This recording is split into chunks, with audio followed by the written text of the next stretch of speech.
letting people know we exist. Most roundabout way possible.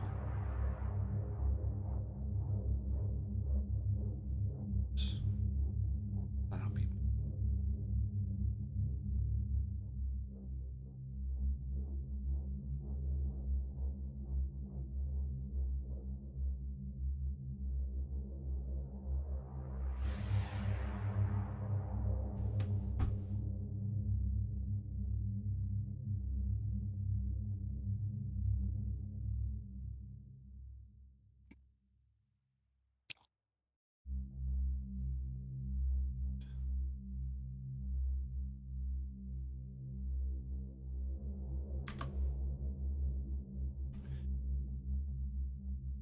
All very well.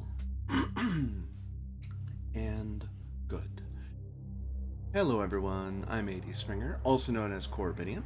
This is the Electric Metropolis video game tour, and today we go into another episode of Lex Arcana, Susurros Alienorum, as we follow a Cantabarum of Custodes doing their best to save Rome from doom, one investigation at a time. Although they may be in a lot more trouble, with a lot more questions and very few answers.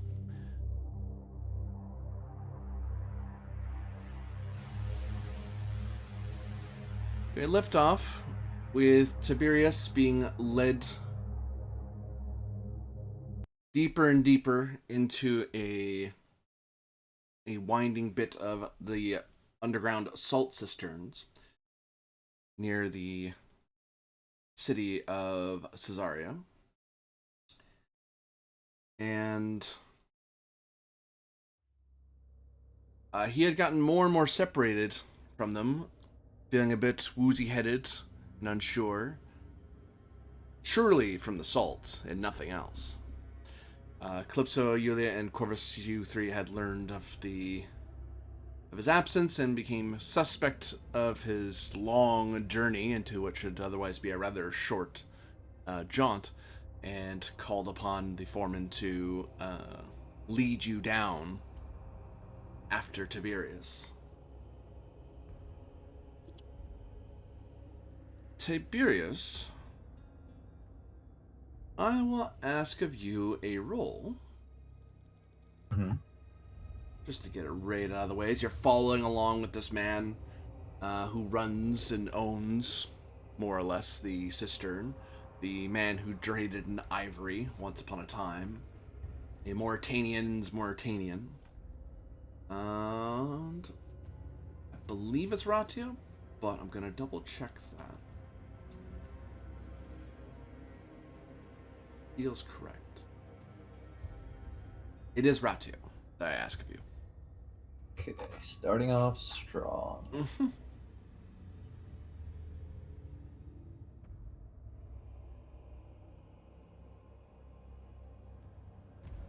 7.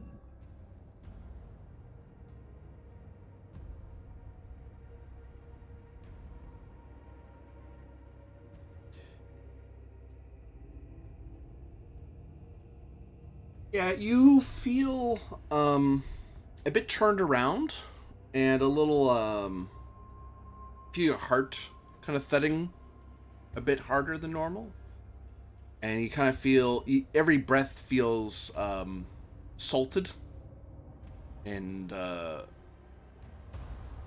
clear in that way that happens when you're surrounded by salt the way you are. And you find that you are being led along in this twisting labyrinth.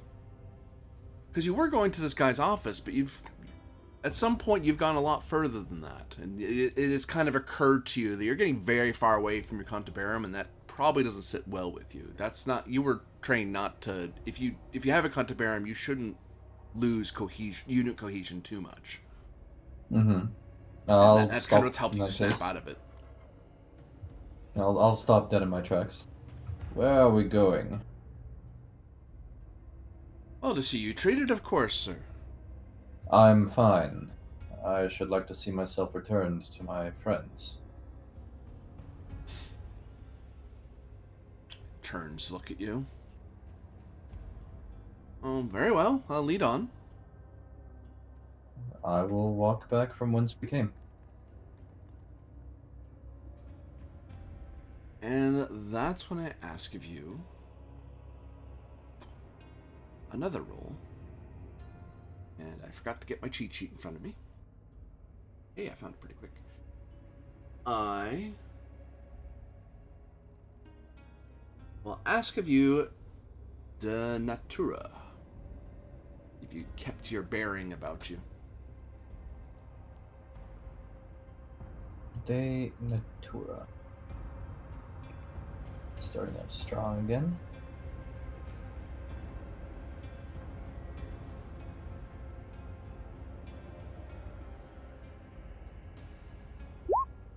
Ten.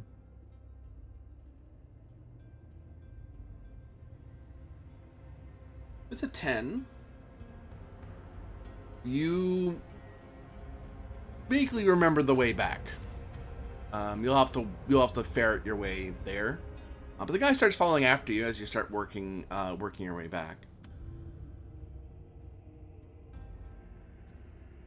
Well, I'm glad you're feeling better. Yes, it was a momentary lapse of judgment, nothing else. Hmm.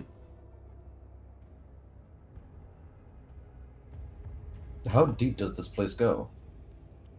Quite deep. It stretches quite a bit beneath the countryside. And have you got exits elsewhere? I've spotted a few. I've heard there's more, but I don't need that many, really. Can you venture out? What's this again? The A on the map? Funny you should ask me.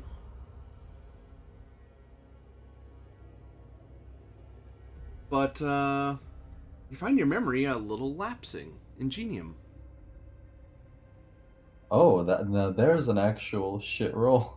Oh no, it's not so bad.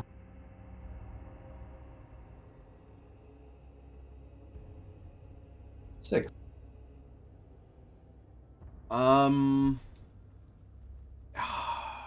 You were just there. You were doing a bunch of searching. Things are written down. What's that place called again? The archives. No, those are in the city. Surely not. Yeah, never mind. The temples. Can you reach the temples from here? Are there exits there? Uh, I don't rightly know. I mean, I would suppose so, but I've never really looked. Right. I'll keep going the way we came from. Meanwhile, Calypso, Yulia, and Corvus, you're being led along by a foreman who gets to what the cistern owner's office, and it is a very sparse space, a resting spot, a place to write and read, a store of scrolls and tablets and tokens. And then there is a passageway past a set of beads that kind of hide is not the right word, but obscure a further pathway. And the foreman kind of looks around going, well, it should be right here. I will take a peek at what's in the past the beads. You see a long passageway. Maybe they've gone through here. Let's see if anybody's gone through here recently. That sounds... Yeah, I'll see if I can detect any disturbed dust or whatever. See if anybody's passed that way recently. A de natura. I think that's under hunting. I would say so. So that'll give me 19.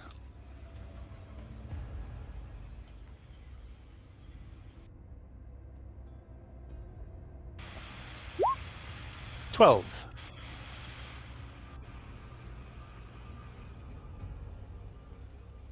You do see some disturbance in the dust in the ground, and you see it's very well disturbed, and normally this would be a lot harder to do, but thankfully you guys have been tromping around a bit today, and you're able to follow. You can see the footfalls of what must be Tiberius, because his sandals would have gotten into the outdoor air a lot more than most of the people down here would have gotten. So his footprints kind of stand out a bit more to you. And they do, in fact, lead past the beads. Looks like he went this way. Into a wall, says the foreman. There's not a wall here. I will walk through. Oh! Wait, what? Oh! Then the guy kind of jumps back as you guys watch you step through a beaded curtain, and the foreman reacts like she just walked into a wall. Corvus will, peel back, lift up the curtain, see what it appears to be. It appears to be a Julia Rufina. She seems to be from Rome. She's in her war gear. Past her, though, there's a passageway that leads further on.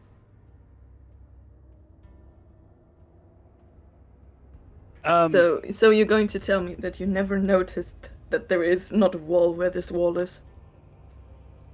What? I don't understand your Latin, he says to you, confused. There's a passage here, not a wall. You're... How are your fingers running through the wall? How can this be?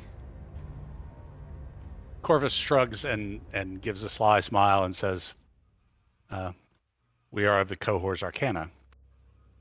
We go where others cannot. He nods and seems kind of frozen in place. All right, let's go. Track down this Tiberius character.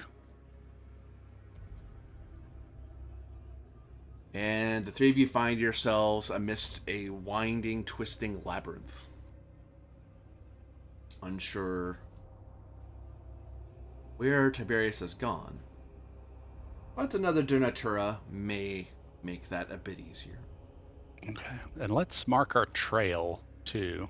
Yeah, you wise. find the way, and I mark out trail because no way we're going to find out of here. Lipso, you may roll Otherwise- for me Ingenium. Ugh, that's crap. Come on, Calypso. Don't fuck this up. He will kill us. He will kill us. You do, in fact, mark walls. Unfortunately, they get lost amidst the confusion of nature. So I am going to spend the Pietas and use my Diana Opifera to roll the same dice and add it to that result. Very good. I think finding Tiberius is probably a good idea. I mean, Yeah. I guess. Don't waste all your prayers on the way in, though. I have a feeling we might need them on the way out. There we go. So 15 plus 7, 23? 22. I can math. Yeah. It's rounded up. Yeah. You, with the guidance of your tutelary, are able to follow the trail of Tiberius, and you find that it is altogether strange, these labyrinths. They do seem... There's a sense of cavernousness, that natural expanding and shrinking that one would have in a natural space. But it's just... There's too many branches. There's too many natural crossroads for it to be natural.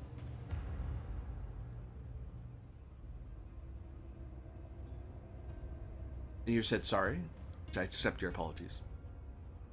You kind of flickered in and out real quick there, so I didn't catch part of it, but I caught enough, I think. Okay. There wasn't anything that was basically like it crumbled a little bit on like the end of what you said, but it didn't. You started a new, like, you didn't finish the sentence that way, but started a new one instead. So we didn't miss anything. Okay. It looks like it's made to appear natural, but there's way too many crossroads and this and that to actually be 100% natural. Right. Does it seem like it is? Right. It is supposed to make people get lost. Ooh, that's a good one. The Magia Calypso.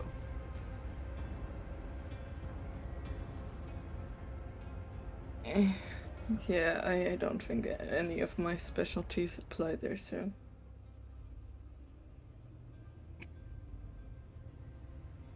Calypso, please!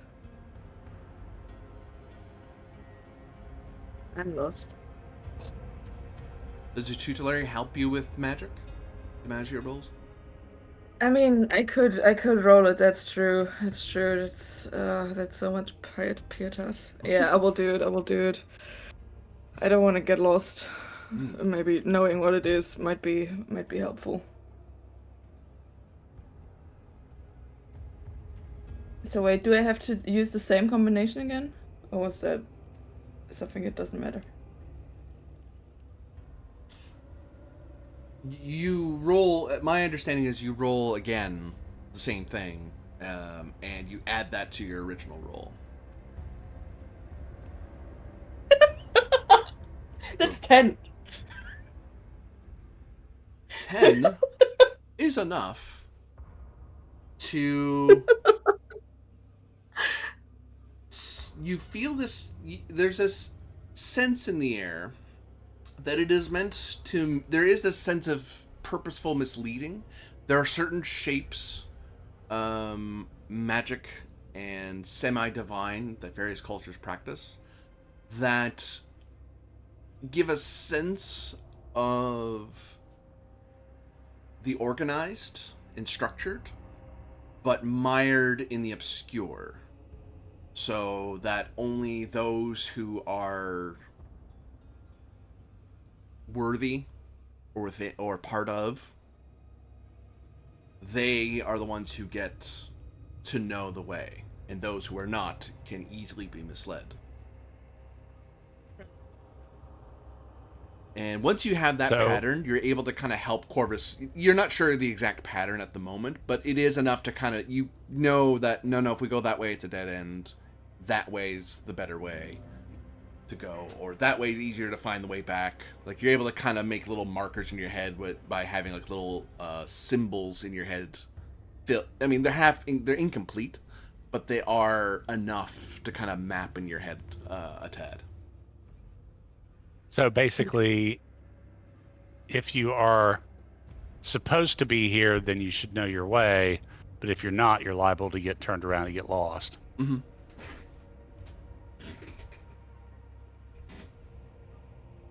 And that is where you find the torch of Tiberius and his his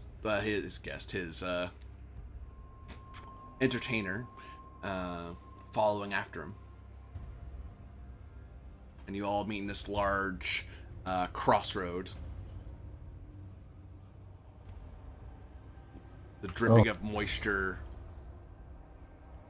Distant, but you can hear it echoing a little bit. Thank the gods I had found you. I had begun to get worried for a second. These mines are twisty and turny. Looking directly at the boss. Oh, you do? Cool. Great. Ratio. Yeah. Okay. What a guy. See what that does. Yeah, there we go. Wow. Yeah, you stare at him, and you find that you are a little drawn to his face and his the shape of it. And there's like little contours you see that he's drawn there, and you just kind of stare at him an extra beat longer, and then kind of whoop, okay. Okay, so to learn not to look at him directly in the face, I shan't be doing that. Yes, these appear to have been deliberately designed and magicked to be confusing, as was the opening to this passageway in your friend's office. His foreman couldn't even see it. Raise Yes, an why eyebrow. do you think it was a wall? Also, beware, he has done something to his facial features. I'll slowly turn around to the foreman.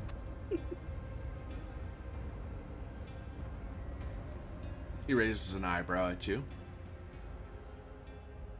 What are they speaking of, foreman? No, this is the owner. Foreman's Oh, different guy. what are they speaking of, foreman? Sorry. Still- Owner. Do we have his name? I don't think we've asked it. His name is Linnaeus. Linnaeus? Okay. Oh no, Linnaeus might be the other guy. No, it's Linnaeus who was there when he feels dizzy. Okay, yeah.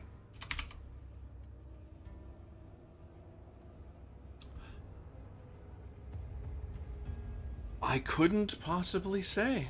I've always been able to walk through these tunnels, and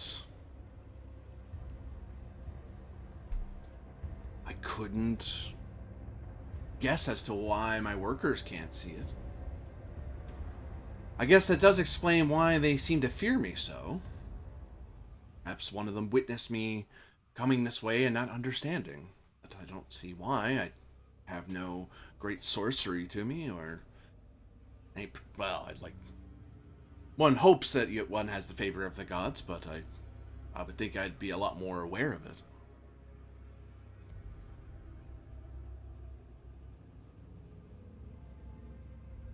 You shall lead us out of here at once.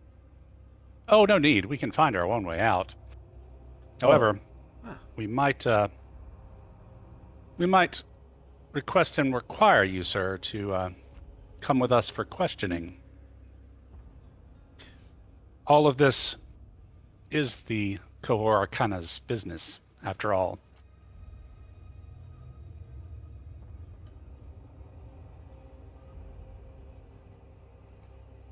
I'm going to see if he calls my bluff or if he rabbits.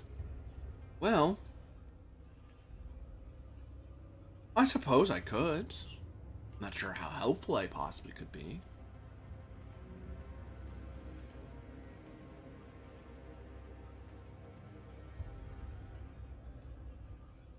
But I do have something of note to report, I suppose, now that I think on it.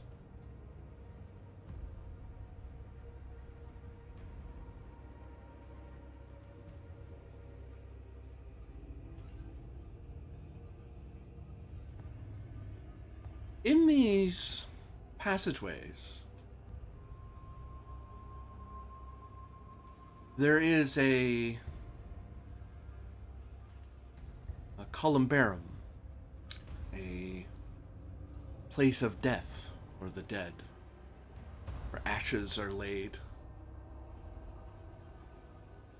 I wonder if it connects to the ancestral pits where other such things are, but those ancestral places seem so far from the cistern. I can't imagine it being that close, unless it's some other hidden place. But you're right. It's probably not good for us to linger here, and another dizzy spell may overcome one of you. Lead on. We can speak in my office, I suppose.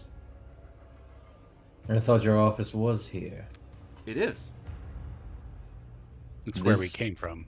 This entirety... Oh, okay. Confusing. Let's get out of here.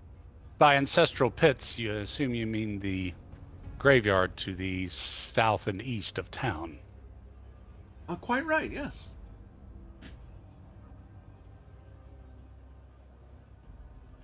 So you can understand my confusion. I was telling the good custode here that these tunnels lead to many places. I haven't explored all of them, but they do open up to different places.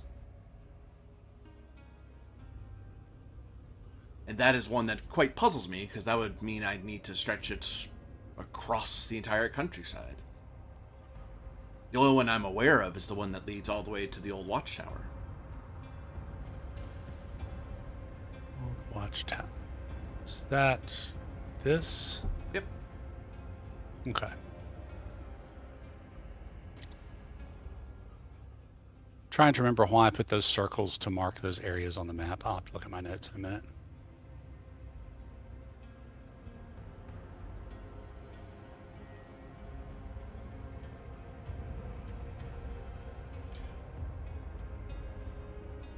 Oh, it's the things for my dream. Okay. Yeah, I don't trust this guy. I think he's part of something, but I don't know how to get things out of him. Neither do I, unless it is, by force. So why don't we just get out of here? We've been here for far too long.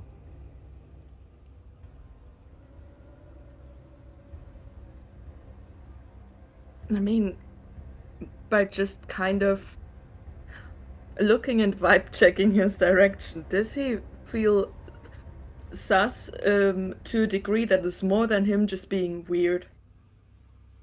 Like the whole one might be in a dizzy spell or whatever. Sensibilitas.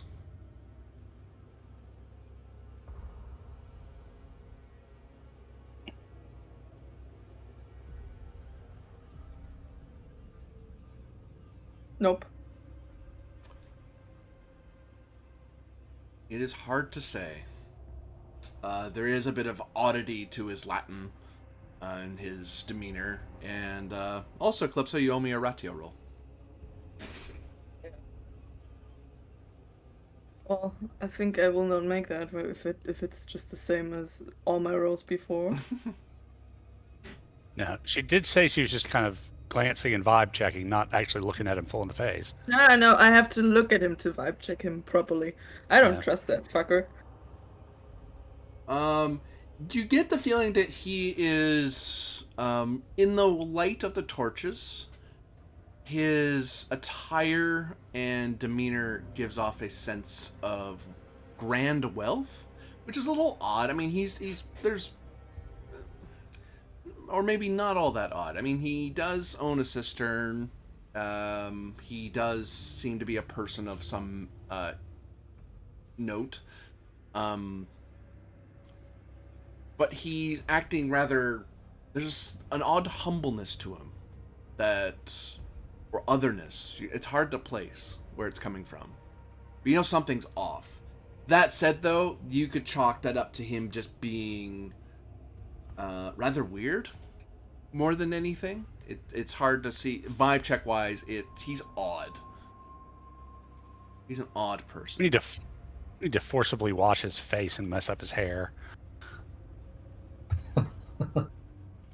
Because when I glanced at him, it looked like was it like makeup or something? Like he had done something to specifically, highlight bits of his features or something. Yeah.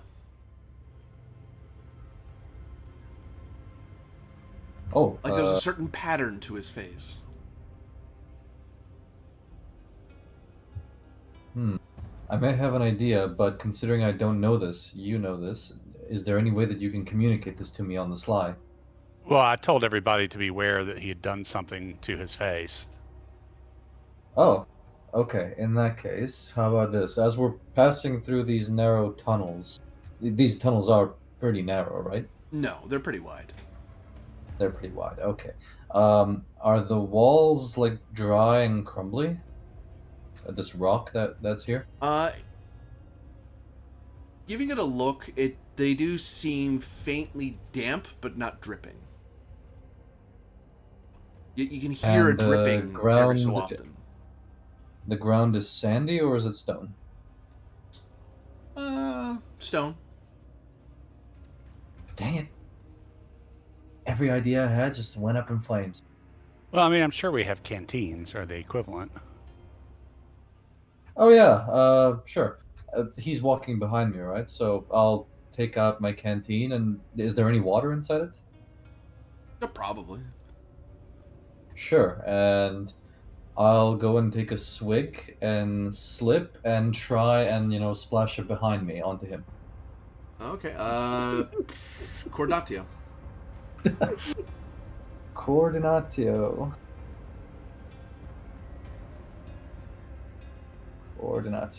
Oh, good thing I'm coordinated.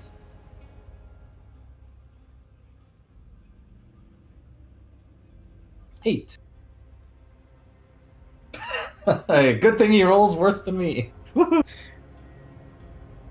Yeah, so you kind of, oh no, and you kind of splash him with some water, and he tries to step out of your way, and somewhat rudely lets you fall. Like, he doesn't make any effort to catch you. It's more like he's trying to keep from being run into. Oh my goodness, I am so sorry, and I'll begin tapping him down, trying to wipe him down across the face and everything. He steps away from your grasp, like as you reach out to touch him. Oh, that's fine. It's fine. No, please, sir. It is. I'll try again. The bellow as you are trying to manhandle the guy. Because he's I will actively wipe you down, you. sir. I think actually, yeah. Because I will wipe you down, sir. Brawling come into play Wash here? your face, you dirty little rugrat! Get behind the fucking ears! Does brawling come into play here? I wouldn't say so. He's not trying to... Not yet. Not yet, anyway. Yeah. A 9? Number 9. Yoko Ono says yes. Thank you, Yoko. The real hero touch of the story. at him, and as he keeps backing away, he tries warding away your hands, and you forcibly close the distance and start ducking and weaving with him, which this is very odd to an outside observer. But eventually, when your hand touches at him, you don't feel the coarseness or sveltness of cloth. You feel the coarseness and sveltness of salt. Wet salt, as you feel his body kind of give to the pressure of your hand. I'll push myself away from him and pull out my axe. You were right, Corvus. And you are fighting. Son of a bitch. So Kung Fu fighting? Tiberius is clearly closing the distance to be front line, so Linnaeus doesn't get to choose. You outnumber him, so basically is forced to fight Tiberius, whether he likes it or not. Does anyone else close to melee with the man, or does everyone stay in the back row? I think I'm actually going to take this first bit at least to see, since it's not a super cramped space. I think I'm going to take a bow shot at him. So I'm going to hang back to do that for this first round anyway. Calypso, Yulia? No, I won't. I won't close in. Yep. Likewise, I'll stay back. Opening volley. Is anyone throwing things at Linnaeus here? Or shooting at him? Yes, I'm bowing at him. And that's, since I'm using an Arcus, that falls under Hunter of Men, which lets me use Denatura and add my bows to it, which gives me 20. Not that I've been rolling great, but a 15 will have to do. A 15 more than enough strikes your target. So that is times 4. 6 times 4 is 24.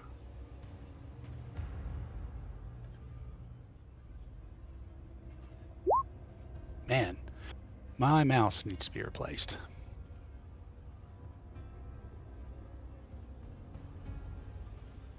So 9. 9 damage. Wow, really? Wow, just Yeah, crap roll. It didn't give me like I clicked on it, but I think something's wrong with my mouse because it's often when I click once, it's counting it as double clicks. I think it's my mouse and not Roll20, but it could be Roll20. I've had issues for the last couple games, so it didn't let me choose my dice pool. Well, or double clicked it or whatever instead of a single click. I've been running into that too lately. Yeah, same. Oh, so you think it's maybe Roll20 and not the mouse? Yeah. Okay. Yeah, you fire an arrow into him, and you find the body does not bleed. It morphs and absorbs the arrow, and it is quite clear it's like you fired into a pillar of salt. Whatever he isn't human. At least not entirely. Do Yulia or Calypso engage in volley fire? Yes. I think I will.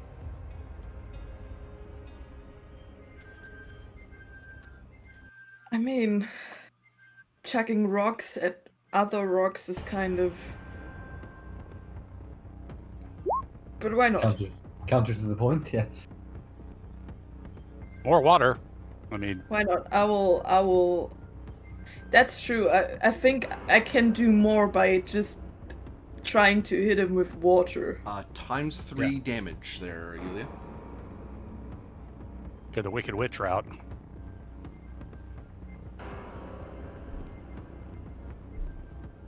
I'll be right back. Yeah. I think. Is that your doorbell? No, that is an alarm on my oven. My bread has risen. Oh, God. They have risen. It has risen.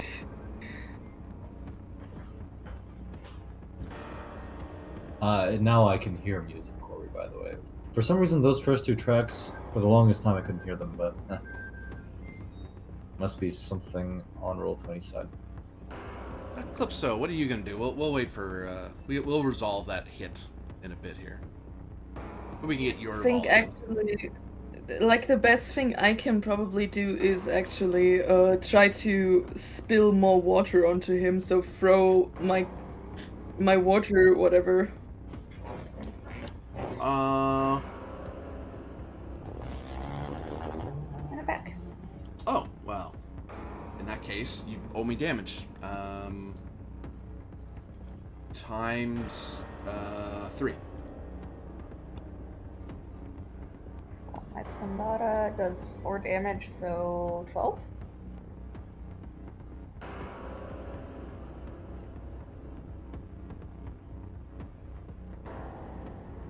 Yeah? That sounds right. 12 damage then. No, you roll that. Oh, duh. Sorry. My bad. I'm getting mixed up with other systems that we play. 4. What did you attack him with again? My Plumbata. Basically a thrown dart made of lead. Sinks into his body. And you now see more of his form looks far less clothish and more salty and coarse. And his eyes just kind of stop blinking as he's staring at you guys now. And a big old smile just kind of stretching across his face unnaturally. That's not creepy at all. I don't like that. Please stop liking it so much, dude. I'm going to say Decopore to fling that water, Calypso. Nice. It's more than half. That's the best roll for tonight, I think.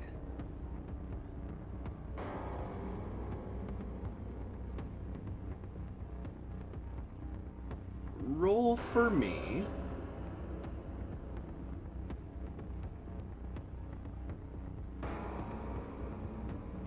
Let's see, hit that, so 5 damage.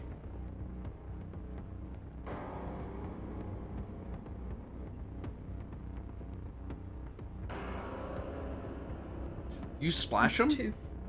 and he yelps in pain and writhes. And Tiberius, as you go to close in, he melts away into the floor. Oh. A good hit. I don't think it died. I think we have discovered its weakness, however. Has anything remained from him? A puddle of salt. Kick it apart? You have a salty boot. Anything else except that? Yeah. Water. Does that sound somewhat A familiar? dart. An I arrow. will pick my dart up. I'll give the arrow back to Corvus and the dart back to Rafina. Sweet. Did we ever hear of, I don't know, a salt demon? You may give me Demagia here. See what you know.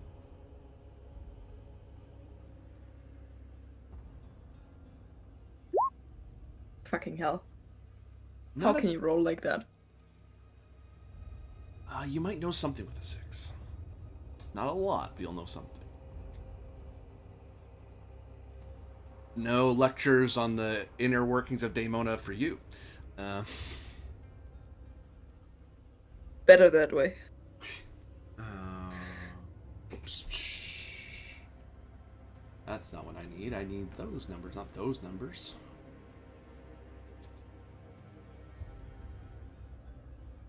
I always forget what the difficulty is. Oh, nope, sorry. 6 is not enough. There's no special reason you would know this. Yeah, can we please leave that stupid salt mine? Maybe... Yeah. That's just so weird.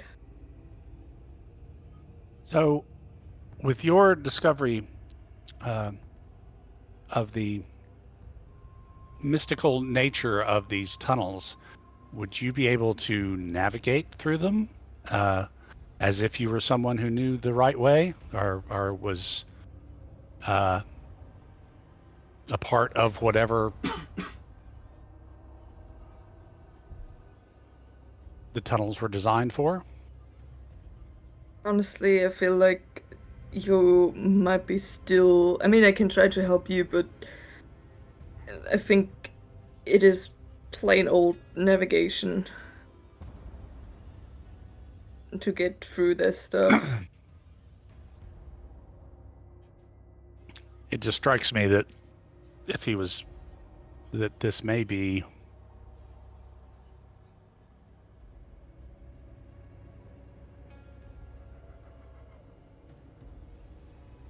I mean, I can most certainly try, but I don't know if it really will. Sounds we like can these- just try it together. These tunnels might be shortcuts to various places. Dangerous, though. Of course, he's still Yeah. out there. But for now, yes, we can leave. I don't want to be wandering down here for too long. But it is worth remembering these tunnels may open up in other places that we are interested in, such as the graveyard. And he did mention the watchtower. Yes. Perhaps even behind the walls of the Temple of Jupiter. Salt demons, what is next? Memory altering, same as we were in Gaul, do you recall?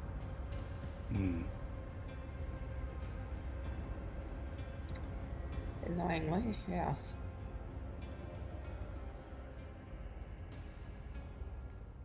We could press forward out of here, deeper perhaps, if it goes down.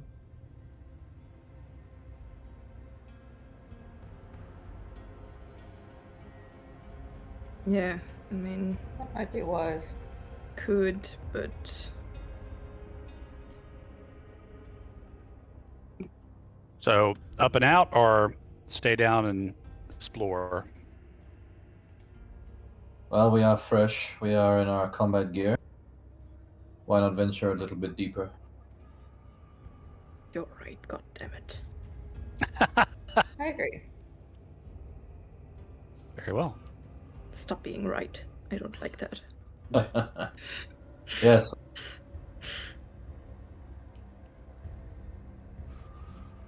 And this is how we all died, Your Honor. Your Honor, he was right. He was convincing, and that was the problem. At the time, he was convincing.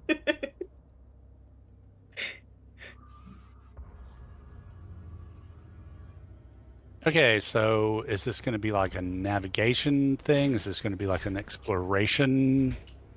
You notice that there seems to be at least 5 major pathways you're able to figure out based on what Calypso has figured out and the inherent navigational skills of Corvus.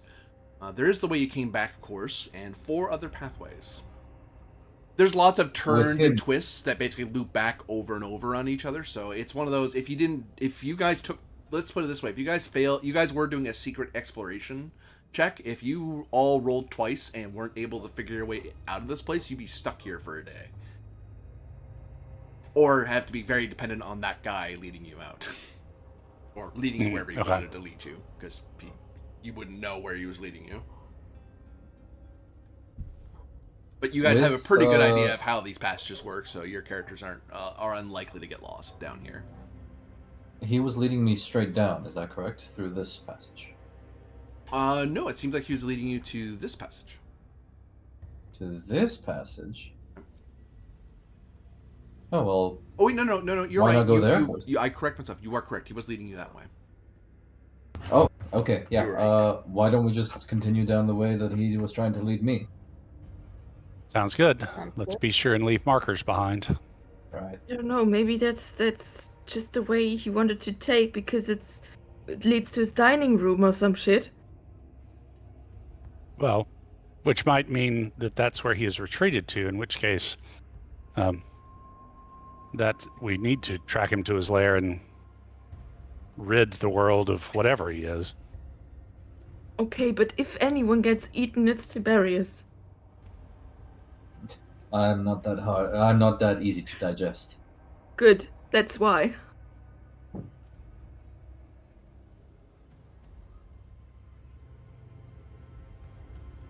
If he has to be a mean demon, then we can at least be the pain in his ass.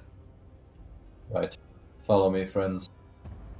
I'll proceed down. Lead on then.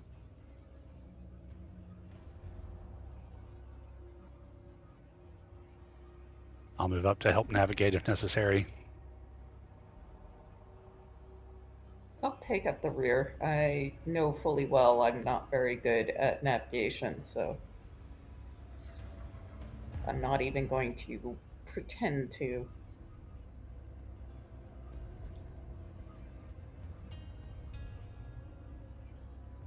Be able to contribute here.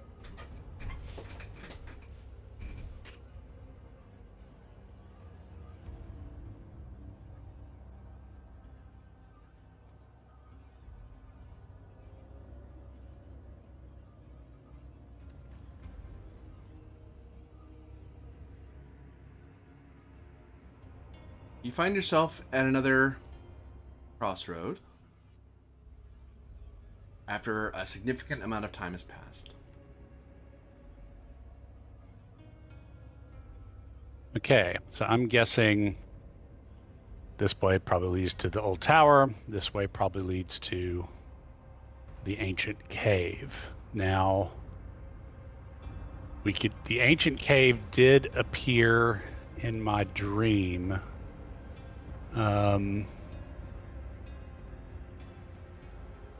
Wind turns red as it flows through the city.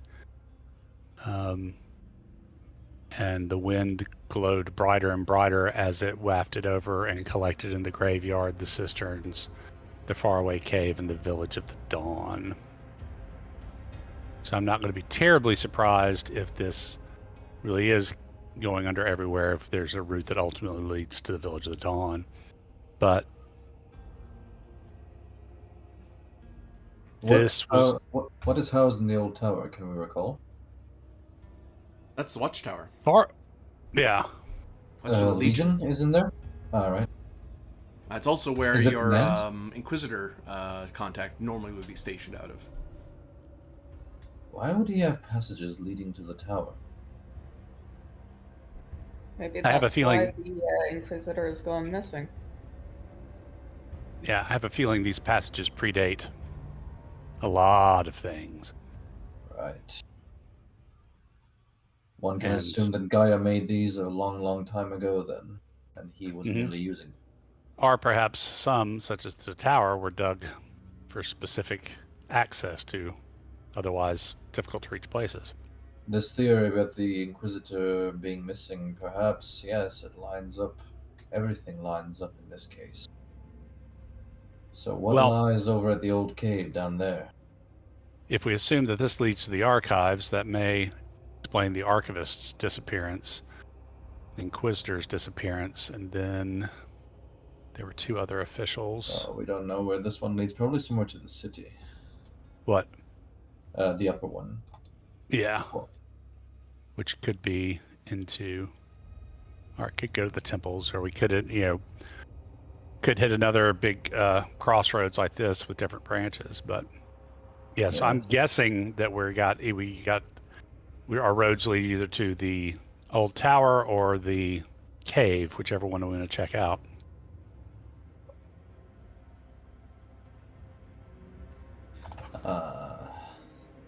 And the road south is probably fraught with danger. Whereas the road up here will probably meet us. Well, we'll meet with the Legion. Although they may be surprised from where we came from. We could Is the go up here. watchtower, as far as we know, abandoned, or is it active? From reports you've gotten in the briefing that, from the Protector, it is fallen on. Actually, he didn't know that much. Sorry, I take that back. You learned actually from the Prefect Varro that he withdrew a lot of his forces, so that watchtower is not manned anymore because he's basically retreated to the palace and the city to defend himself and his court and the city itself. So the watchtower would be unmanned right now. I think the I watchtower kind is of a lean- mini fortification as well. It's not a proper fort, but it's a place to rest for guards and a general watchtower. Right. And everybody keeps calling it the old watchtower, so does it predate Rome? Yep. Okay, that's what I thought. So yeah, it could be ancient times. Honestly, I'm somewhat drawn to the route to the old cave simply because that was a part of my dream, and if yes, it probably is dangerous because of the red wind, assuming that is part of what's going on here. But again, that is what we are here to investigate and stop. We might as well see what is over there now.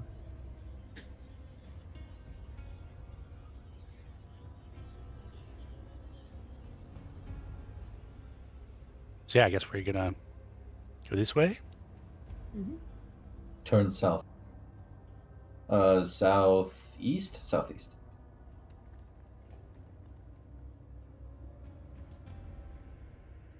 We should just start calling things just downright.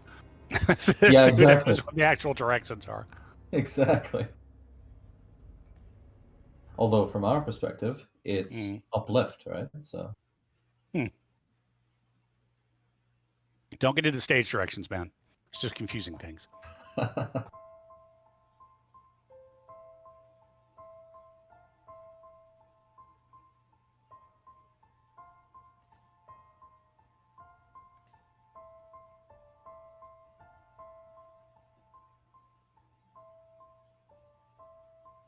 Through twists and turns, you find yourself working your way into a far drier place, absent the dripping in dampness and not dampness of the labyrinths. And it's in this place that it suddenly dries significantly. The air becomes stale and hard to inhale. And that's when the torchlight casts over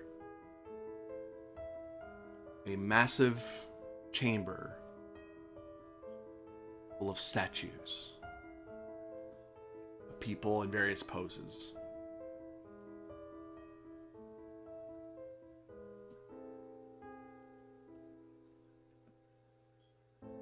Some dressed for war, some dressed for prayer, some dressed for travel, but all with looks of terror and fear. I think we found where he was trying to take you, Tiberius. Disturbing. Is there anyone here in this place? I think these are here, and I think that might be who was here. You are saying that these are people? I mean, either that is what I would think, or he might have had a certain preference for a kind of horrified facial expressions in his art. Something like the Except he petrified them in... Are they saltstone?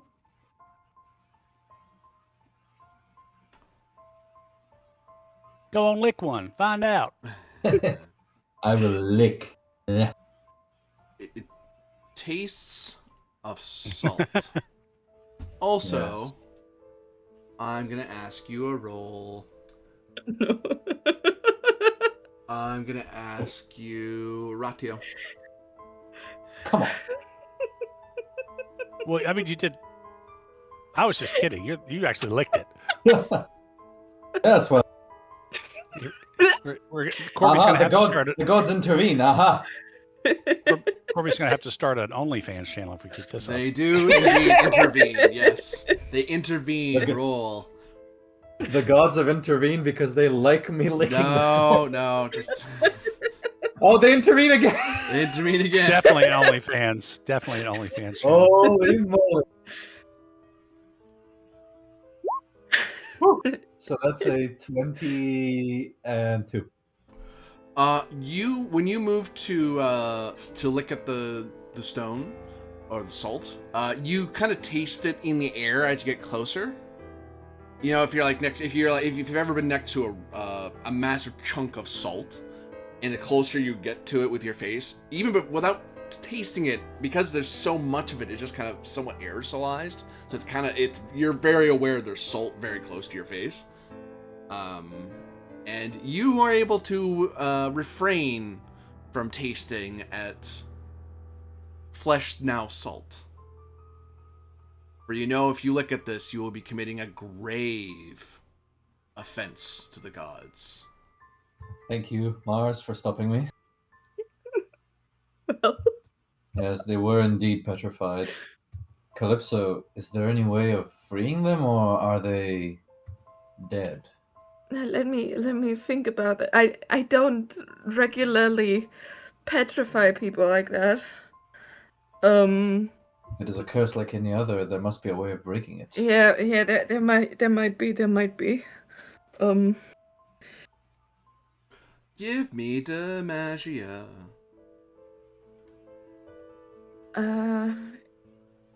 Imperial Cult's Favor of the Gods, Interpretation of Omens, Clairvoyance? No.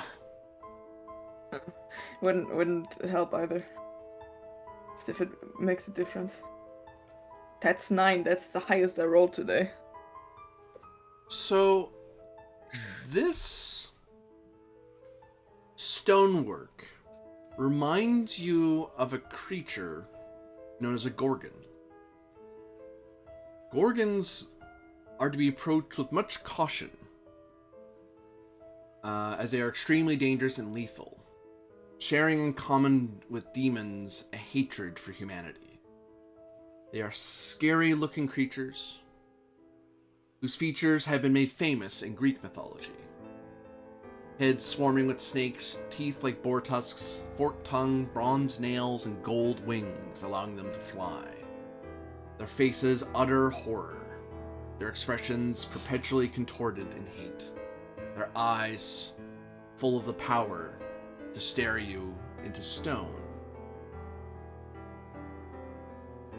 In what tales you've heard of, such things are avoided even by gods. The most famous Gorgon, of course, was Medusa, killed by the Greek hero Perseus. But in that case, a Gorgon turns to stone, not salt, though one supposes that it could be salt is another form of stone. Maybe it's a certain type of Gorgon that turns things to salt. And yet, it doesn't feel quite right, and you're not sure why. Something's off about all this. This feels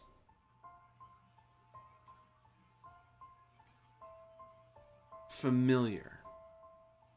Like this feeling, this artificiality.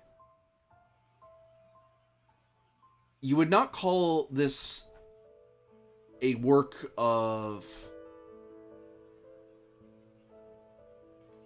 monsters in that sense. Like a Gorgon. A Gorgon's a creature, not a demon, say. It's a very particular kind of creature. This feels constructed. Like it's linked to to the labyrinth. Well, the labyrinth is linked to this place. Makes you think of the theurgic constructs.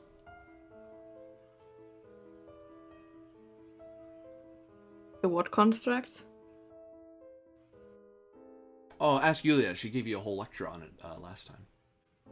Yeah, do not remember we met the birds, the mechatronic birds. They are imbibed with the soul of another person, kind of like, big soul gems, which can actually act and do things. I think that was the time before. Yeah, you weren't there. I weren't there. That's why I'm like. With that low roll, the most I can say without you're aware of the phrase theurgic construct. They are usually, with the level of success you've got, theurgic constructs are how you basically. Actually, Tiberius kind of nailed it on the head. There's lot more fluff there, but in essence, you bind a soul into a finely made construction, and that the animus can bring a sort of life to mechanical things. You would know them more from the mechanical birds you may have seen in your homeland. Think clockwork bits of brass that flutter to life. Very expensive, generally, and not forbidden, generally.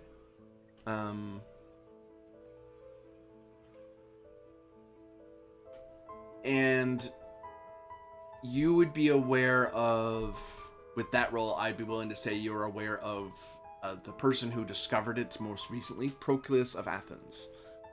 He's an alchemist and theurgist who kind of popularized the science, the art rather, of theurgic construct. But the details of it escape you at the moment because you haven't. Though you do remember Yulia having tested well at the Scholara. She seemed to know a lot. She seemed to be well versed in it because it's not. It's a magia thing, but it's also not. It's more of a scientia thing. It's magic meeting scientia. I'm also not that bad in that, but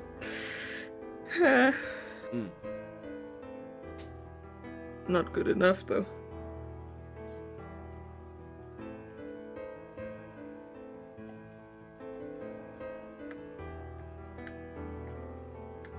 So is there a way? I say we look at these carefully. Look at these statues, for lack of a better term, and see if we can recognize any signs of office. Like, I'm wondering, is one of these the Inquisitor? Is one of these the prefectural guard who disappeared, or the magistrate? If so, they might have some sort of, badge of office or something. I will call for sensibilitas all around. Okay. Okie dokie. Sensibilitas. Okay. Whoops. No intervention. Not this time, anyway.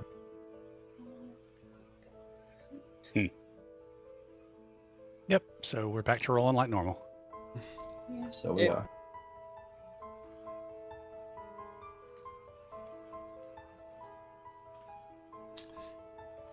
Yeah. You search around, there's just so many people, and it's so vast that you spend quite a bit of time looking around. But you probably could look around some more, but you are starting to feel the passage of time weigh on you. Okay. So is this like a dead end, or is there another exit from this hall of the damned?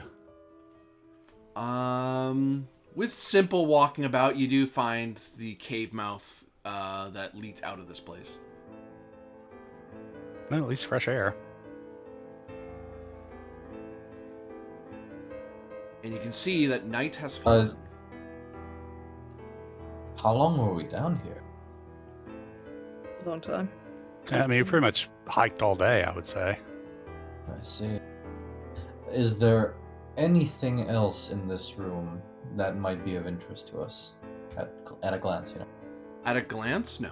You'd have to actually investigate or explore the area to know more. Corvus, would you like to investigate this? Sure. I'm better at explore than investigate, but I mean, I do have some investigate. It's the Natura, right? Investigation's Scientia. Exploration is de Natura.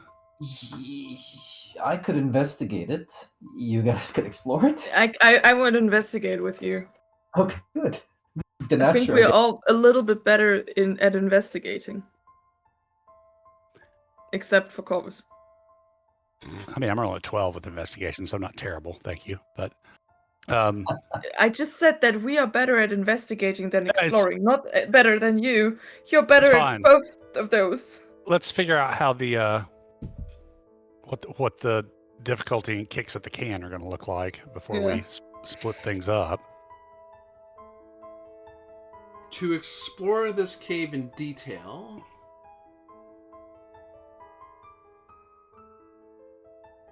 I would say you need 6 successes. Difficulty of 6. Okay. That sounds doable. If we get 2 per kick, well, we need 3 per kick at the can because we only get 2.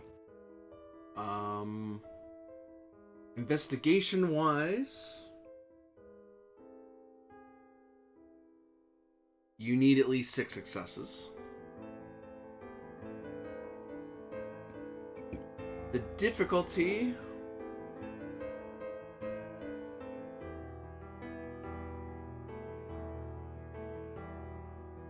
would be 9. I say we concentrate on doing an exploration because 6 is pretty low. Yeah, let's try that. I'm rolling a 3 on Scientia for exploration. That's the thing. It'd be It's de Natura. Oh, sorry, de Natura. Yeah, de Natura is fine. Yeah. So, I mean, not like it matters. I've had these really high things for exploration. I haven't been able to hit anything last game. Yeah, but let's explore the thing. Yep. Let's see what text. Yeah, there's 12. There's 2 hits. That's 1 hit. 3. Going for it. 4. 4. 1. Mm. No, we need Yulia, but she's AFK for a second. Okay.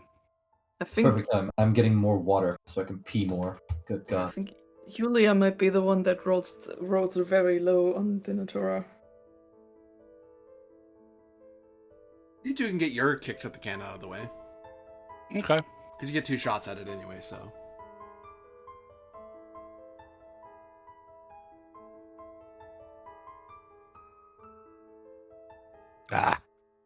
There's Hey. one. Fine. Yeah, Five. it did that whole one click for 2 thing again. Are we going again? Okay. Yep. Just need one more success. Uh, There, we yes. got it. There you go.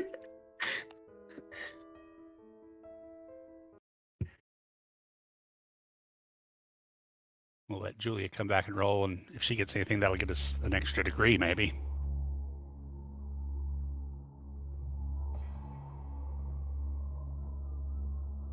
I think that might be her free.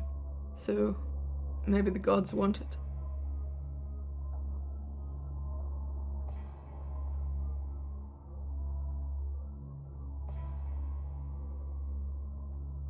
Oh no.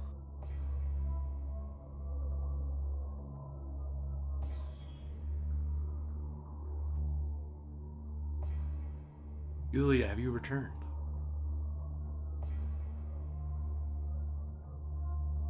Be right back as well then.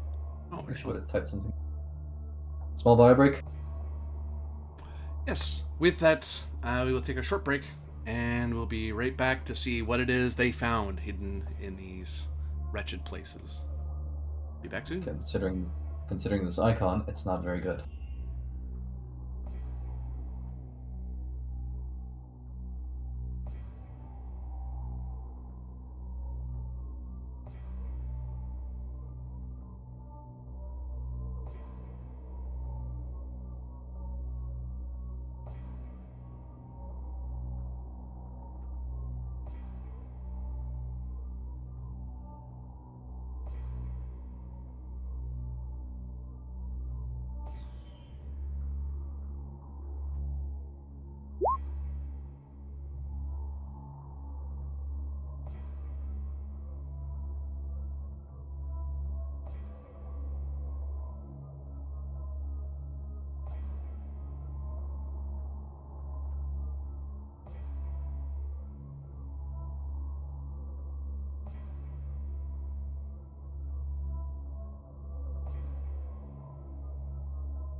Yeah, I knew we were going to be outside all day, so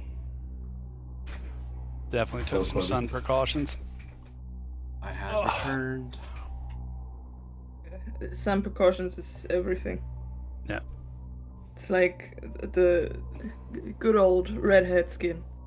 I mean, I should, but I hate the feeling of being sticky. I don't know. It's just... Me too. That's why I just don't go out. Understandable. Yeah. That's why you buy Neutrogena Silky Touch. Not sponsored. But hey, if you want to reach out. If you were. So, Julia returned right after everybody went on break. She did her rolls, didn't get anything, and then went to get coffee. Yeah. I crossed her path as I was getting my tea. Okay. So. Who was our sponsor during our Japan game? We had. Was it the army? Be the best you can. There's a brief time during the Star Trek game, last Star Trek game Corby was running, where it was thirsty sword lesbians, but. Oh yeah. Awesome.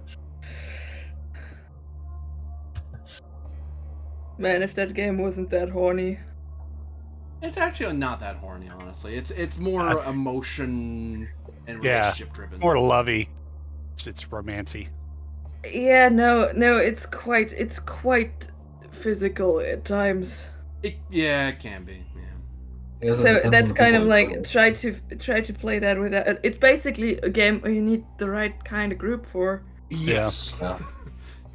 I think that is what I was trying to say. And that's kind of baked into Powered by the Apocalypse from, Apocalypse World, because that was... Yeah. Yeah. And that's why I'm not the biggest fan of PBTA. It's just odd. Well, it's like most groups I've played in have translated it from sex into, moments of like intimacy, like, real in-character kind of honesty with another character kind of thing, and worked it like that to get the move pulled off, which works fine, and it does kind of spark some role playing because you're trying to hit that move. Basically, like you have to go with a very role play heavy approach. I feel like, Yeah. And I don't know. Sadly, like I tried to get another group of mine to play with me, but cowards. Yeah, we're cranking up one that got kickstarted recently in my Every Other Friday game. What is it?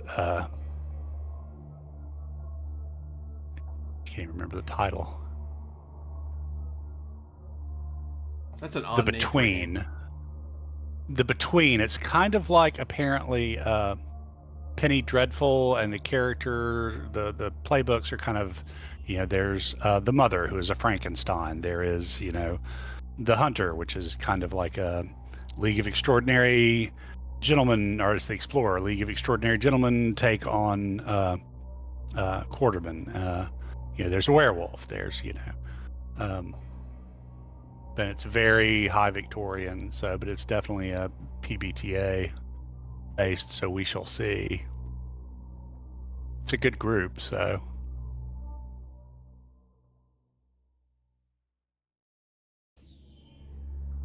Yeah, we ended up with some. I think it's a German system, like, super narrative and basically musketeers and pirates. Oh, sweet. Kind of fun.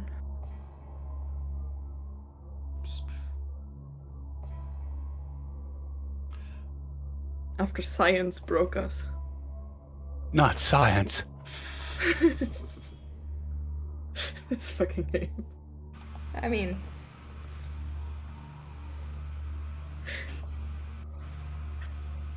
What do you mean? What does she mean? What do you mean? Just leave me on tenterhooks here. or I was like, how did science break us? I don't think I rolled for that one. Yeah, I wouldn't worry about it. No. So you have discovered Or- something within this Yes. this museum, this statuary and cavern. You see lurking about the space One of the salt statues is moving around. Ah. Oh dear. With long wings, a tangle of snake-like hair. Ah, go look at it. Yeah, and that's where everyone just has that moment of whoops, and you're able to immediately duck away before it can turn around and see any of you. Because there's a lot of statues in the way, so it doesn't really, it really can't get a good look at you. But yeah, Okay, this is. You roughly were able to feel out that there is you saw a body of what appears to be a gorgon, but it seems to be made entirely of salt. Okay, so this is where Corvus takes off his surplus because his super shiny armor. I mean, although it's chain, so it won't be like reflective so much, I guess. It's just shiny. The shield, however, would be. Yeah, okay. So yeah, maybe just take the cover off my shield, because I got that from that store too.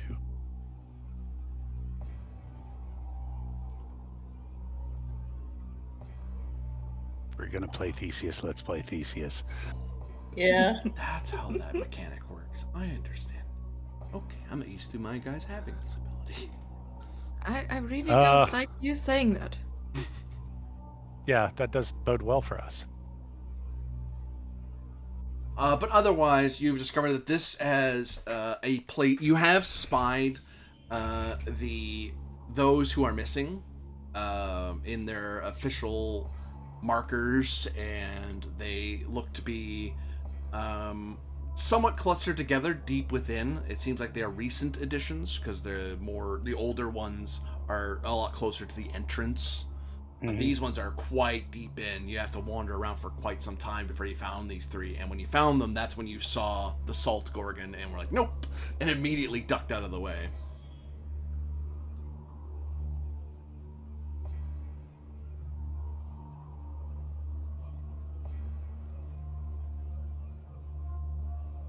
Will it inhibit? Will it work on us the same way if we look at it, even if it's in salt form? Are those tentacles of his? Are they moving? They are moving. They're moving about. It's like a gorgon, but one made of salt. Shh. Okay. Huddle, huddle, huddle. Should we kill it? Yeah. I But- assume so.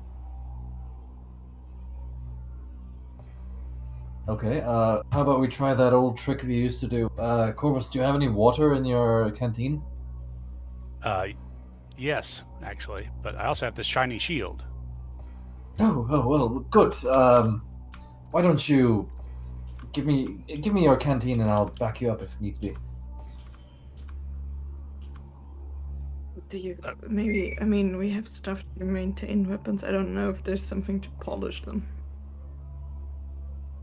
Maybe you could make it even shinier. Yeah, Not sure to I've a got it. mirror Well, sheen. You'd need to spend quite a bit of time. Well, if you retreated, I suppose you could spend a bit of time getting it to a mirror sheen with a bit of bronze or silver.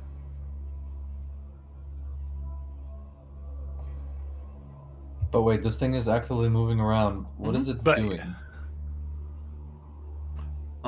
It is looking into the faces of various statues and inhaling parts of their salts, and you see it's reforming and hardening its body. Son of a bitch. Okay, we gotta kill it. yeah. I think he was really taking you to his dining room. Okay, well, axe out. Keep my eyes away from him as much as possible, at least from his face, right? That's the deadly part with gorgons. That's what the myths say. The legends, I should say. Right, so I'm gonna look at his legs.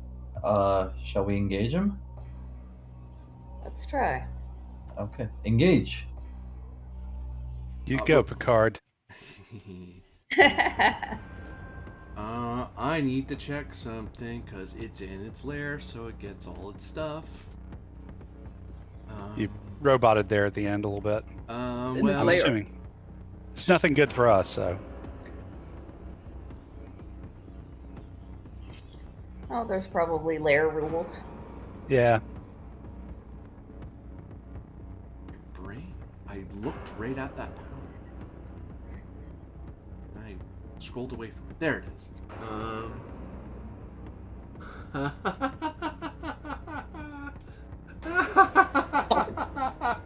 Stop laughing like that, please. Oh no, this isn't good. All right, so.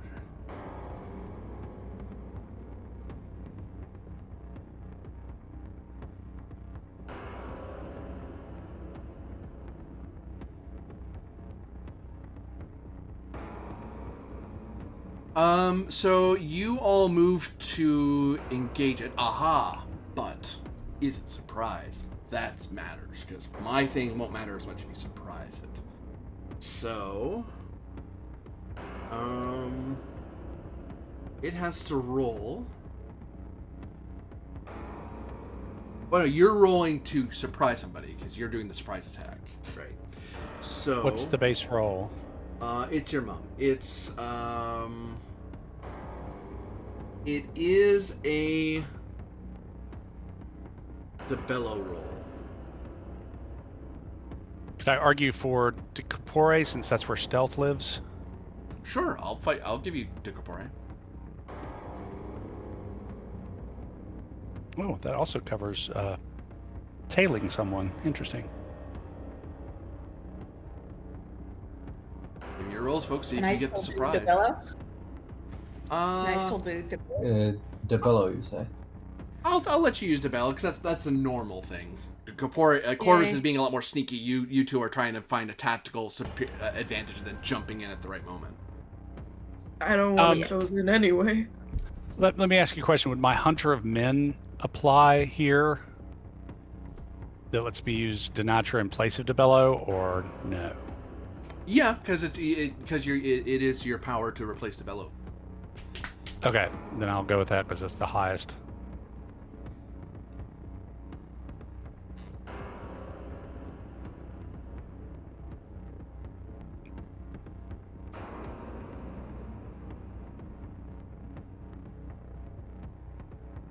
Not that that necessarily means I'm going to be doing any good, but you know, who knows? Let's try and roll high.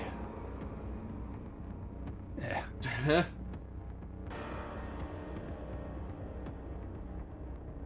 And Calypso, you can certainly try. You might get the drop on it.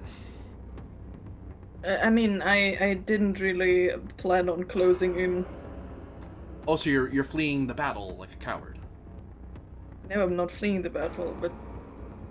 Okay, so I also have to roll if I stay back. Yeah, if you're staying in the background, you're trying to make sure it doesn't know you're part of the fight until it's too late. Because it might see you hiding somewhere and go, there you are, and go after you. Okay, so if I'm just trying to hide, can I then roll the corpora if it's not about ambushing? Oh yeah, you totally could, yeah. Decapore makes sense, because stealth is another way to do it.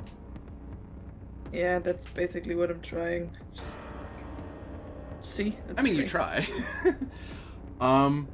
It turns.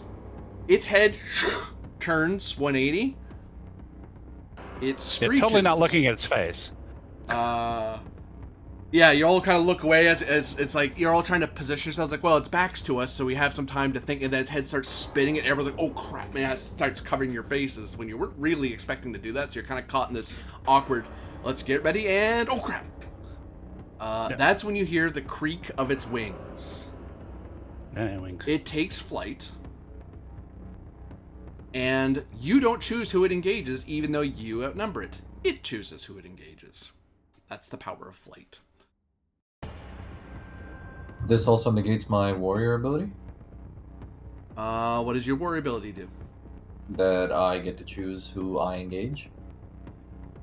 Yeah, you can or choose. I choose who engages who?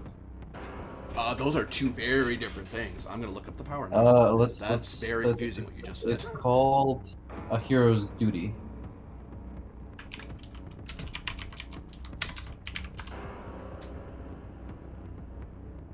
During combat beginning of each Tempest, the fighter can voluntarily engage one component in excess of the number of opponents they usually would be engaged, regardless which group is outnumbered. Also, you always decide which enemies to fight. So it's flight power. Normally, when you outnumber somebody, they don't get to choose who goes front row. They don't get the front row who they want. You choose who's front rowing. Your power says even if you're outnumbered, like if this is reversed, you basically have it has your power by the virtue of flight. You have that power by virtue of that you're a better fighter than most people. But it will, even if in this case, even if you didn't have that power, it's going to engage somebody in the party. But everyone can choose to front row it anyway. It's just choosing to force someone else to be in the front row with you. Okay.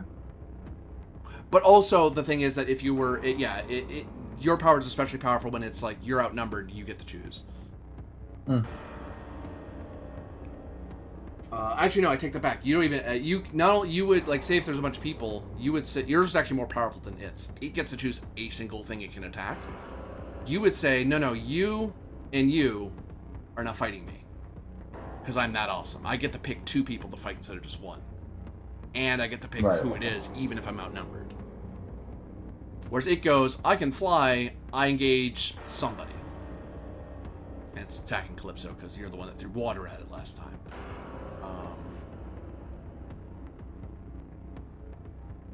Oh, the guy was the Gorgon. Dang it. Yeah. Duh. That's why I'm saying he wanted to take you to his dining room. Asshole. Who else is engaging in close quarters? I am. I suppose I will. I will lip there's room. Yep. And Calypso, you don't get a choice because it basically flew and dove straight at you. Like, it flew over everybody and everyone just kind of stuttered like, huh, what? Oh, no. It's going after Calypso. What a mean-spirited individual. Aw, thank you. Oh, you meant the creature. Never mind.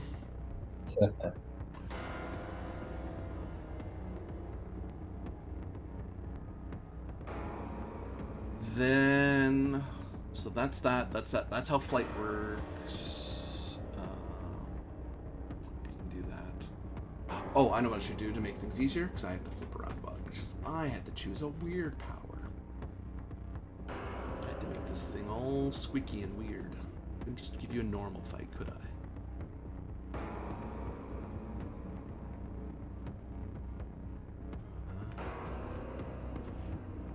It is but also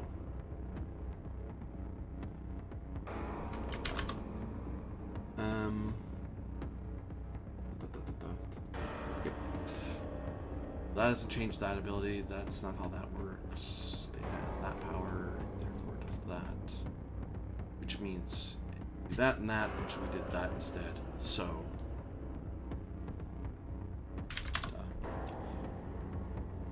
right. So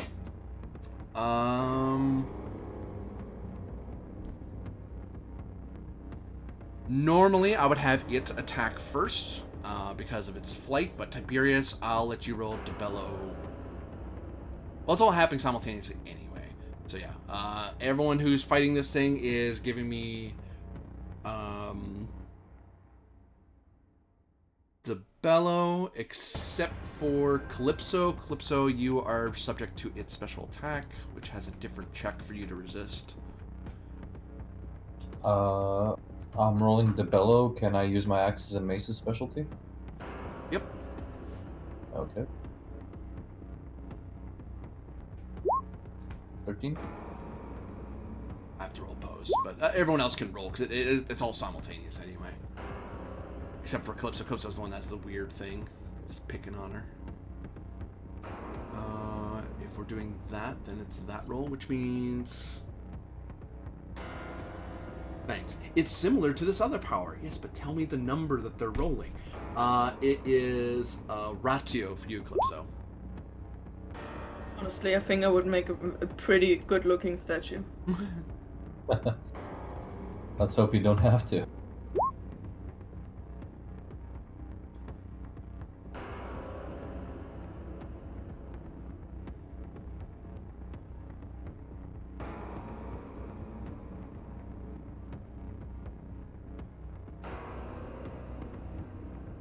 Okay, so your Calypso, even though it's diving at you, you're able to. It's trying to get in your face to force you to look at it, but you're able to kind of turn your head away and look anywhere else but in its face. So Calypso, you now can do Debello to attack it if you want.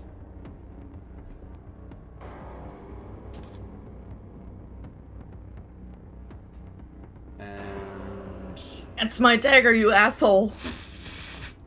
Damn, sorry, look at that. Snake eyes. Alright, so... Poke you.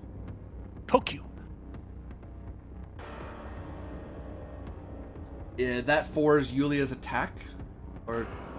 is that correct? I'm just seeing who rolled first here. Oh no, Tiberius rolled 13, then Yulia rolled 4, I rolled then the Corpse 13. rolled 11. Okay. Want to know the order of what I'm reacting to. So... Well, I mean, Calypso hit it anyway. Damn, look at you. So 13-7 means you hit it by 5. Hitting it by 5 Is times 2. is times 2, yep. Rolling.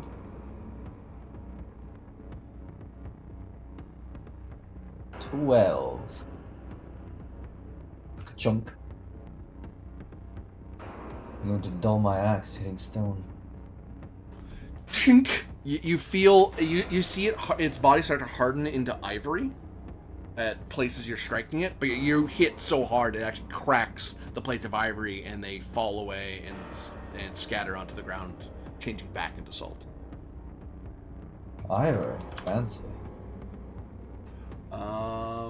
It's 3 versus 4. You have times 1, Yulia. Oh, I hit it. Yep. Alarm. Shocking. Yep, I'll grab it right after I roll damage. Yep. I'm attacking with my gladius, so that is 6. Whoops, what the hell? Sorry. How did I manage to do that? That was impressively screwy. One moment. Mm-hmm.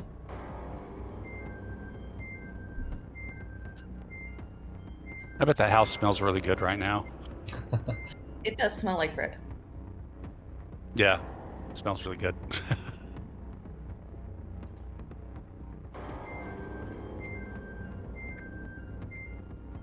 Okay.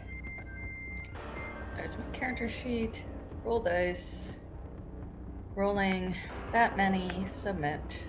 Submit. Okay. It does no damage. Yeah, fair. Lets you poke at a Here. plane of ivory. Perfect. Corvus. You rolled Okay. 11. I rolled 3. So that is Times 3. Difference of 3. 8. So, my plan was to smack the shit out of it with my water bag, my water skin, to try and douse it with it. I'll probably go thirsty and die later, but you know. So I don't know if that's going to work or That I'll pull what your to damage. roll. I will. So you hit it with your water. That would be 3. So your base damage is 3 times Okay. 3. I'm 9. just wondering. That seemed to be really effective earlier, so we'll try that. Although I think I could have done more damage with my Gladius, but maybe it misses armor or something. So 9.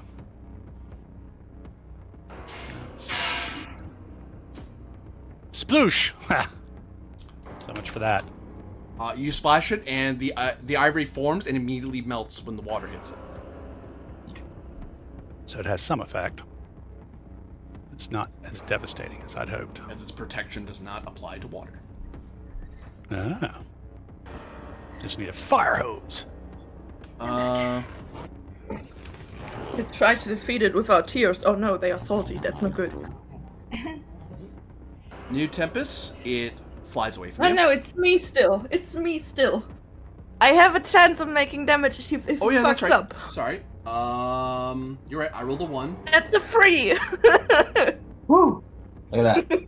Tink, ivory. It was maybe just more Calypso preparing to parry whatever he does, like so he doesn't hit her accidentally. Kind of whoops. So if it's flying away, does that mean I can take a shot at it with an arrow?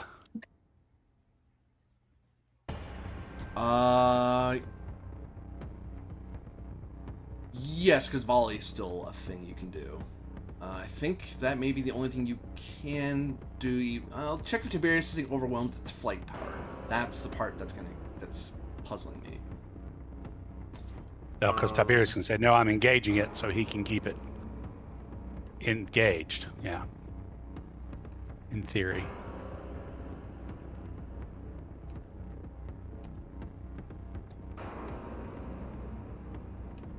It's a power off. Oh, I see.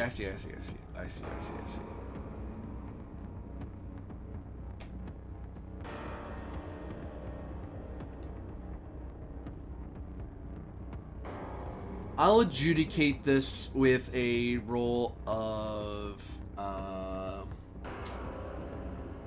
Decapore for Tiberius, as you're basically trying to run after it as fast as you can, basically trying to cover over ground, ducking between statues, trying to get to it as it's flying away at great speed.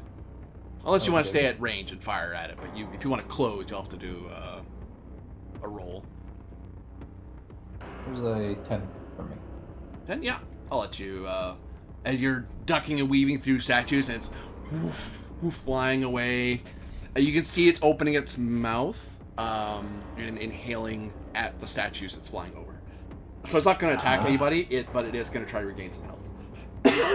But you're kind of, as it's going down, you're able to kind of jump up and swing at it. Yeah, I'm going to go straight for that head with the axe. Okay, so the initial volley, Yulia, Corvus, and Calypso, you can attack with ranged. We're good. Sure.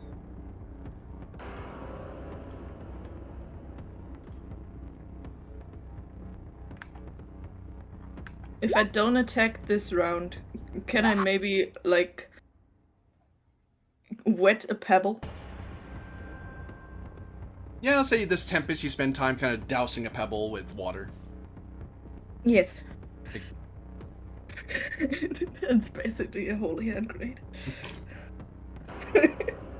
Bring forth the holy head grenade of Martinius. The number you two needed to hit would have been 6, because it can't really go long. It's not that big a cave, but it can be up and away from you pretty fast. 6 was your target number. Therefore, times 2 for Yulia, times 2 for Corpus. Just 12. It's not too bad for a bow. That's 4 for Dunk. or, sorry. Nah. Times 2 for me, so that's 8 that I'm rolling. Your attack, Corvus, plinks off of ivory on its wings. Fair enough. Mine probably does as well, I would assume. Oh, it should have been 2d10, but yeah, same thing. It plink plink. You're now seeing how fighting this thing at range is kind of annoying. Tiberius, though, you get to roll Debello against it. As you're hopping after it and swiping at it, probably jumping off the back of some statue briefly to kind of go. Another 13. What does it roll? 2. 2. I will spend 6 pietas for Mars. I don't have 6 pietas. I will smack it. Okay. Smack! Smackety smack smack.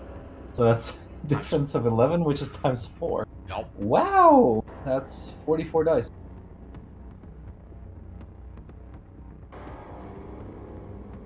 Ask him a question. Wow.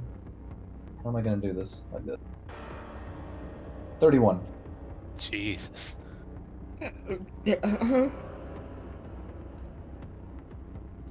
And it crumbles and shatters into bits of ivory and salt as it clatters to the ground. Slain. Turn me into salt? No, you won't.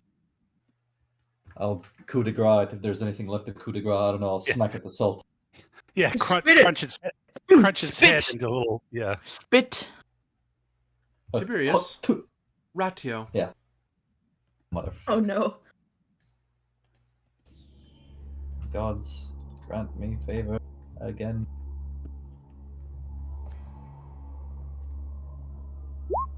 Six.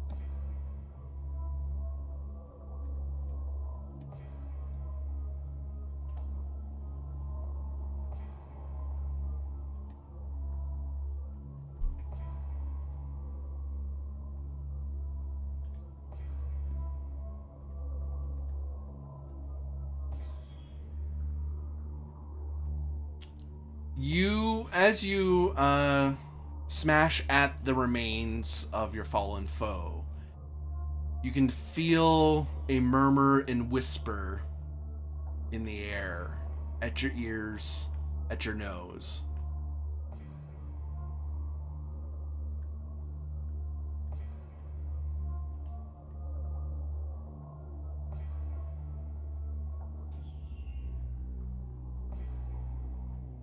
And you find it has no grand hold on you. Hooray! You feel like something passed through you and did not stay its ground. Was it Mars? If only. If only. Okay, well, so this thing basically crumbled into a salt pile, right? Salt and ivory, yeah. Oh, ivory. That can fetch quite a price. I think I can like grab a pouch and pack up all the ivory.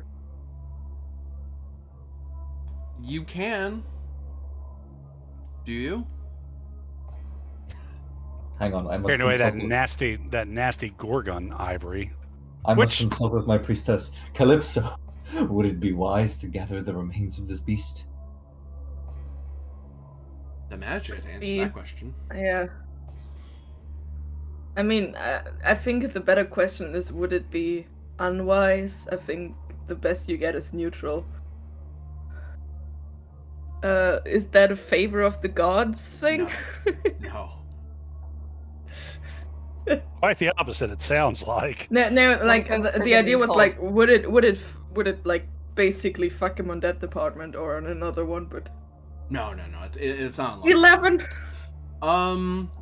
These are likely the product of forbidden magic version of theurgy. Which may have normally bits of brass from a crushed theurgic bird wouldn't be that big a deal. It's just brass at that point. You know what I mean? That won't harm you to have it. But this was probably made through some other means and a binding of a human spirit into something. And that probably has some curse quality to it. If anything, with that, especially with that good a roll, you would be better served destroying the remains to ensure that it stays dead and doesn't curse whoever picks up these bits of salt and ivory. Yeah. Yeah. So we So- know theurgy can do human souls, but also demons. So Yeah. just as a So side note. maybe don't collect it. We should get some water or something to destroy it entirely. Yeah, I know it's night. Corvus will go out of the cave, see if there is a water source nearby. And that Step out into the night and see so much of the ground is so sandy, so barren, so quiet, save for the ever-present comet above. It gets bigger and bigger. It's falling closer and closer to Caesarea. Okay, The so nearest bit of water, if this will catch up to me, roll 20.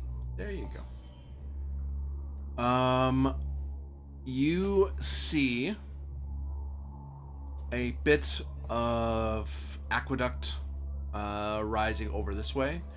The nearest water is probably at the watchtower, because you see a little like off ramp going that way as it keeps going and going, and there's an off ramp there, and then it keeps going and going, off ramp to the salt thing, and then on to the city. Or at the Oasis, presumably. Or at the Oasis in the town, yeah. It's not like right outside the door. You'd have to wander around a bit. So yeah, I come back and report there's no real water source very nearby. If that's how we're wanting to destroy it, I also wouldn't recommend us wasting any more of our water. So perhaps the best thing is to mortar and pestle it, basically grind it down into salt particles and spread the salt on the winds of the desert. Yeah. Or we could pack it up and throw the package into water when we find some. Do you know if there's any way to return those who were turned into salt from that state? The magia, good luck. Yeah.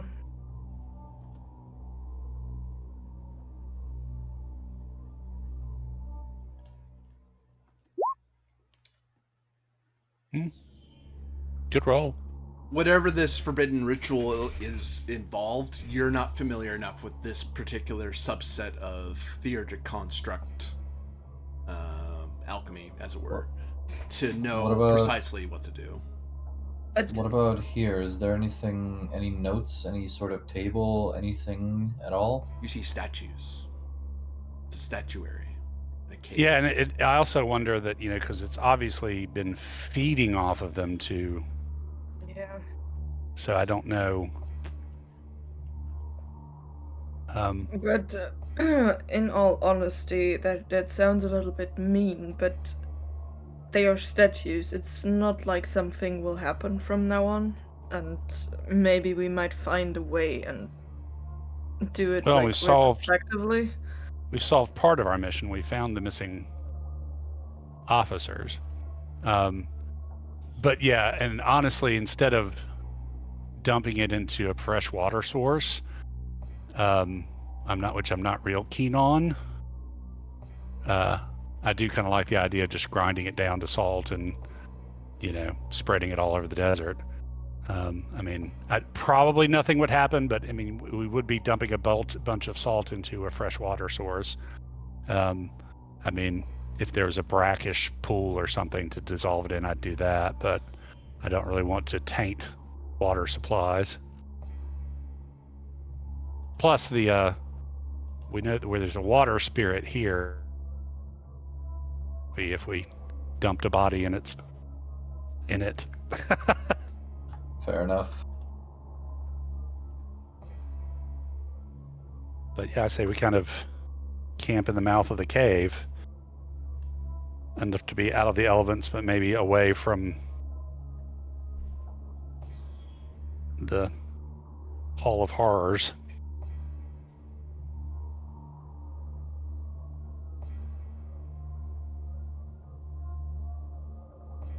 So you all make camp at the cave of petrified people.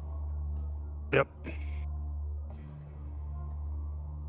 So, if the swirling red winds at the cistern here, the village, and the graveyard are all indicators of fell creatures.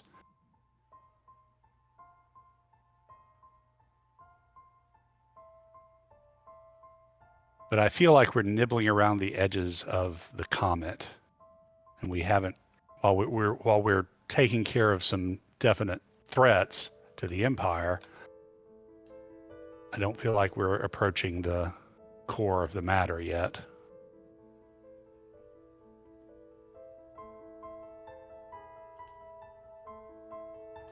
So where do you suppose we should proceed?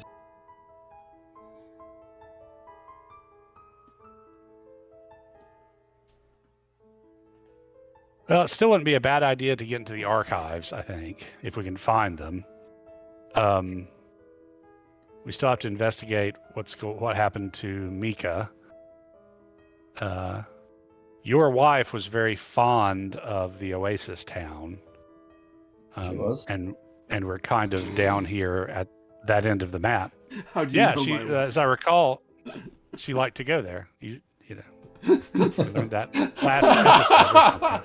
I don't know how you know that one, pal, but alright. I was joking, of course, yeah. I have a theory. Down there while we were in the Could be mines... bunnies. Well, yes, that as well. But down there when we were in the mines, there was a sense of us feeling lost, right? Yes. Similar to when we were in the archives, we couldn't find what we were looking for. Almost lost. I don't If we think slew the this archives creature- was magical. I think the archives was just us. What if this creature was affecting it somehow? I don't think so, honestly. These basically it helps to have someone in the archive that you can be like, here, that's my badge, and we're basically these people, show us where it is, so it's hidden from people. So yeah, I mean, it there's a should be hard to find by accident, and Yeah. even hard to find by looking for it. Yeah, because we know the Arcana section is definitely hidden. I mean, for all we know, this passage may lead us up into that. So, I mean, it's definitely a place we want to check out. We were also, what else were we trying and failing? Oh, the list of the names that the surgeon had. That was yes. a difficulty 9 investigation, and we had 1 out of 6 hits. And honestly, we could pull out that tablet and work on that some tonight before we go to bed. Take a couple hits at that. Yeah. And maybe Well, in the morning, progress because there. you guys made an attempt at it before you went down into the cistern. Oh, okay. Sorry. Because you did that, then went to the archive, then went to the cistern. Yeah. So there's several places we can go. I do know that this was a place of importance in my dream. The well, and there was a mention that it keeps cropping up. La la la la la. Where is what have we learned about the Village of the Dawn?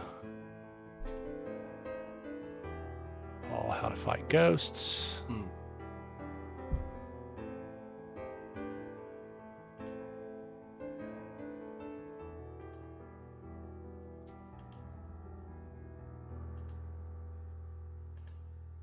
Some people, when stressed, will go to the Oasis of the Dawn to the south. Minor spirit said to reside there. Some go to ask for its help, but it is fickle because it is a water spirit. Now, okay. We may have some resources we haven't been using, namely the people we came here with on the ship. We know that Finn McCool, or whatever her name is a good fighter. But further, we know that the captain of the ship is in tight with Poseidon. So that he might be of help with a water spirit. So we've got all sorts of places we could go. So it's just sort of where we think.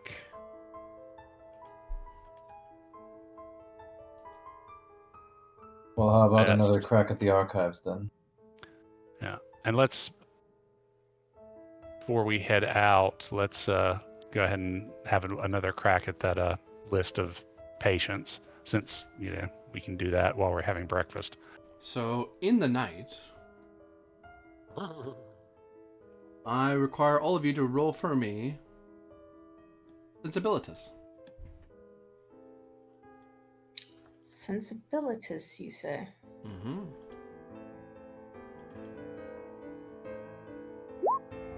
Yeah. Yeah.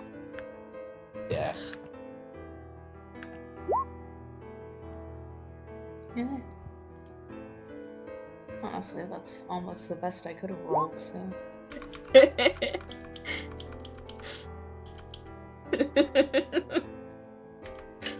God, we all suck.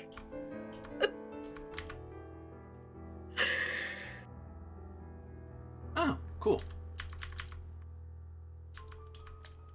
So... Oh. I see.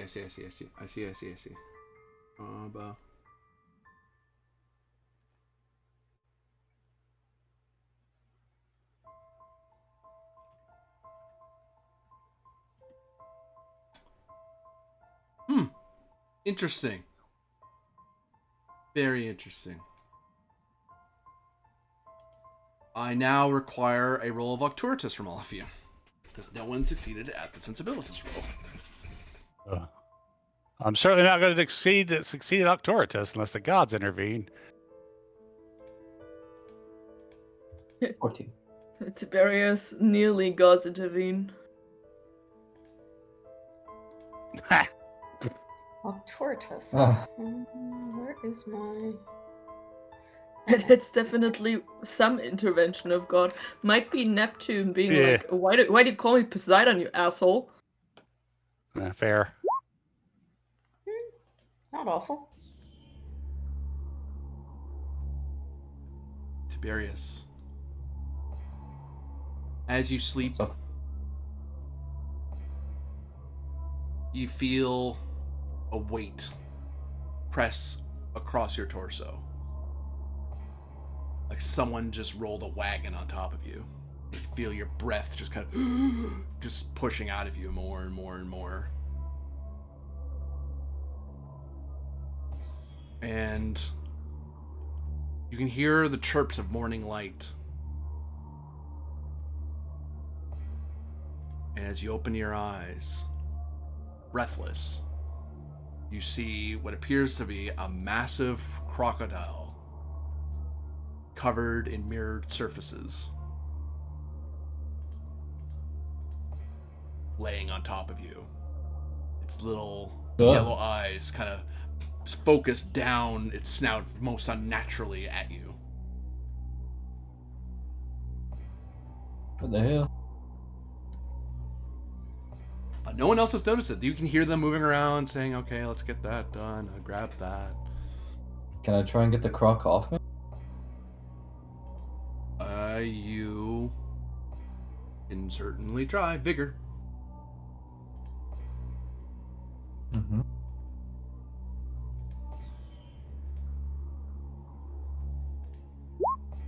11. Oh, Old gods may be sending you a message. Oh, this thing's impossibly heavy. Oh, it's like trying to move a massive lump of glass.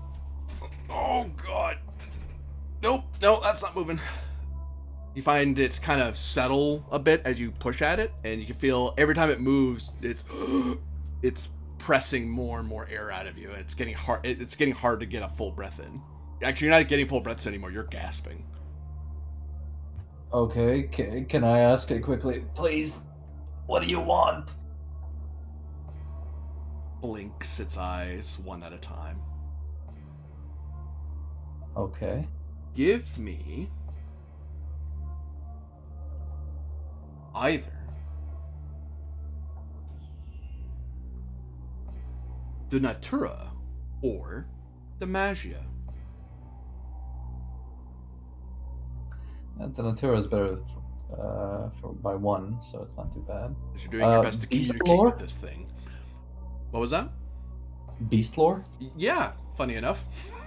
Yeah, woohoo! A usable skill. It's Would you look at technically that? a beast. It does have some lore around it, so I'll allow it. There's an 8.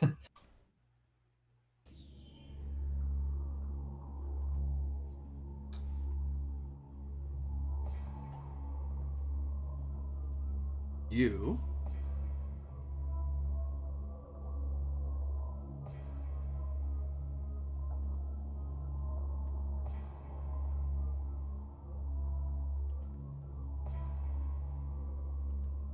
can sense in its eyes that it is paying attention to you. It is aware.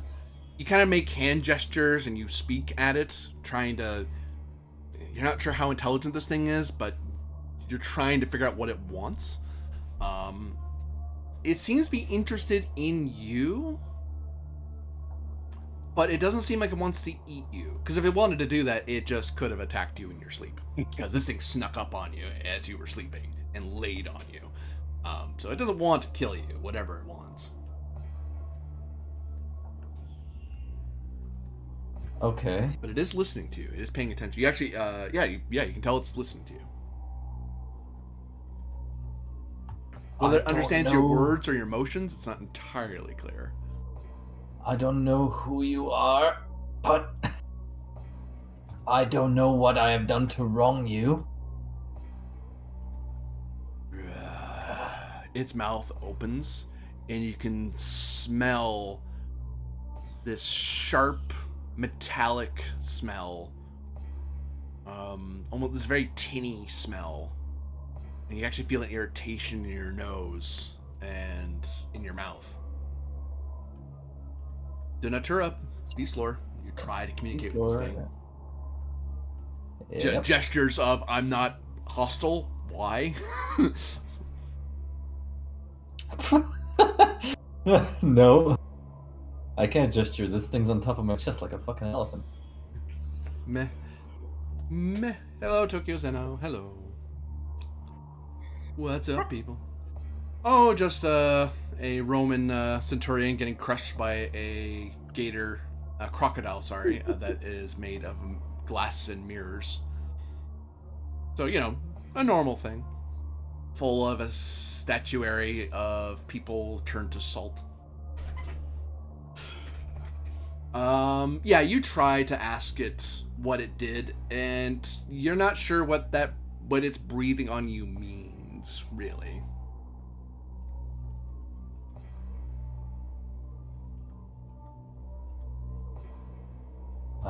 Okay, well, you said that its scales were polished to a mirror sheen? Yep. Can I bite him? Like, in an attempt to hurt him? In an attempt to, try and get one of the scales, maybe? DeBello? Tell me about Actually, De Capore, honestly. with brawling? Yeah. Yeah. Fighting the crocodile of otherworldly source. I can see how this seemed like a good idea at the time. It seemed like a good idea at the time. Oh, good golly. Oh, good golly.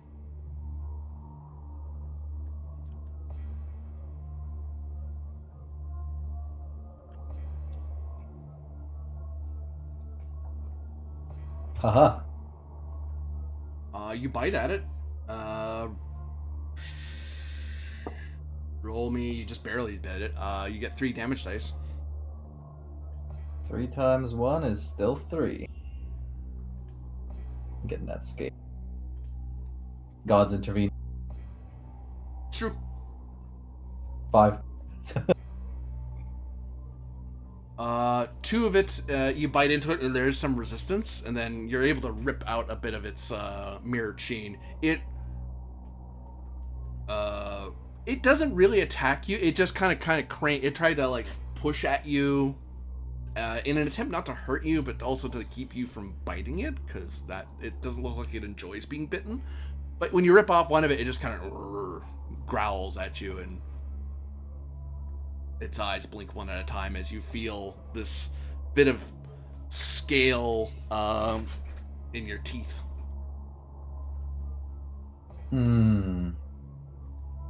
And you feel its blood kind of in your mouth. You can taste a distinct copper taste.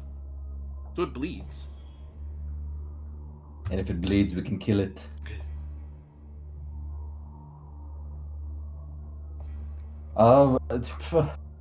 Realistically, is there anything I can do here? Well, actually, with its bloody scale still in my mouth, I will say, please get off me now. It presses down on you. You feel all your air just kind of leave you, and for a brief moment, you think you're being crushed to death, as if being crushed by a boulder. Goodness me. Okay. And can I pull you out wake my... up. Oh, okay. Whew. I was just about to pull out my dagger and go ham on this thing. As you hear people moving around doing stuff, and you sit up out of sheer, because there's probably that panic of, oh god, something's crushing me. I want it off. You sit up, like kind of that, like bolt upright, and then you almost choke on a bit of scale that your sleepy brain wasn't connected to right at the moment, and you feel it kind of right in your mouth. And you spit it out, and you see a mirror smooth scale.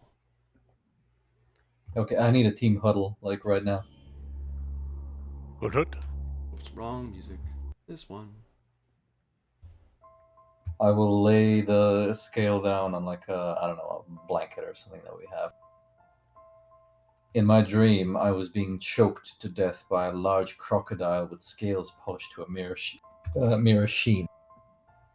Did not look like it wanted to hurt me, yet it was sat on top of me, almost as if it wanted to crush me.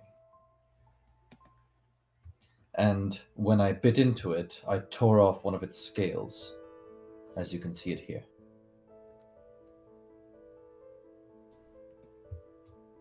I mean, the first part kind of sounds like sleep paralysis demon, but the last one seems odd. Is there any explanation for this scale? That the scale is here is obviously weird. Well, the city and the old cult does have an association with mirrors. The place used to be called the City of Mirrors, and then the conceit around the cult of the Violet Flame was that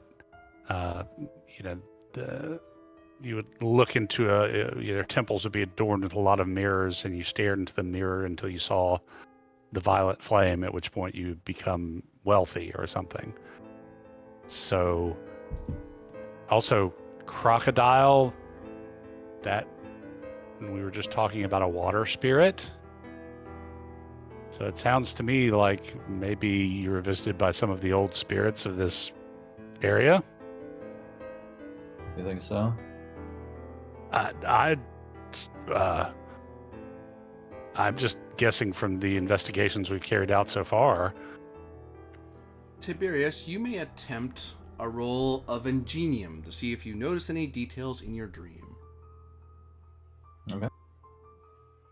Because really, I didn't go into too much detail because you were very focused on, I want the crocodile not on me anymore. 6. 6. You think you saw, as it was blinking its eyes, that it was weeping. Very subtle tears. The crocodile was crying. Crocodile tears, eh? Huh. You could say that, yes. What do you think it means?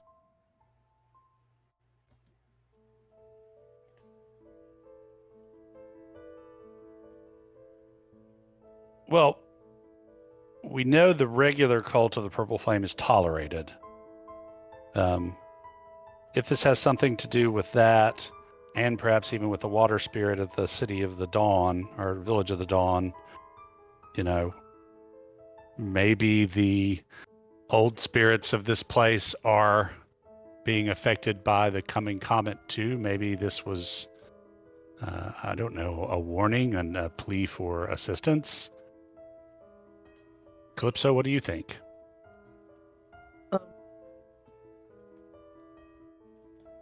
I don't know what to think, but if you want, I can ask Apollo what he thinks. I think that might be a good idea. Hmm. Can you just do a single dream, or can you do multiple dreams? I can. I mean, it is two different rituals. I have to concentrate on one, so it's either I analyze a bigger Fair. connection of dreams, or like a single one. I'd go for Tiberius's then. Yeah, I mean, yeah, I would like take the scale from you. Yeah. And kind of you told us the thing in detail, right? Like, Yeah, as much as I could, yes. yeah. So I will kind of sit down and try the Somni Interpretatio ritual. The Magia. Tiberius can assist with this because he's the one telling you the dream. Okay, I will assist. I will roll as well. A 9 from me. It's against 6. Yep. You lose 6 Pietas Calypso. And it's just so stupid.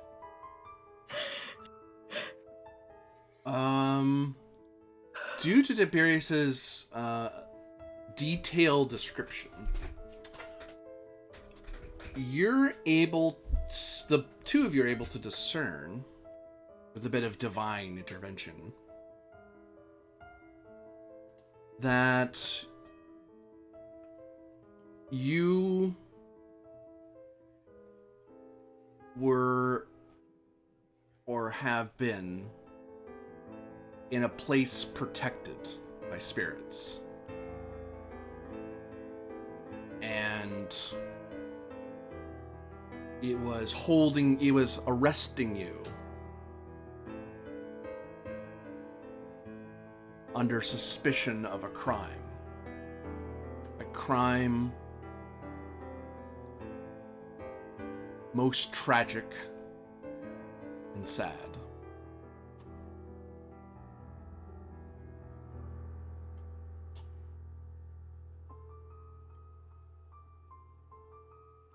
A sense of a investigator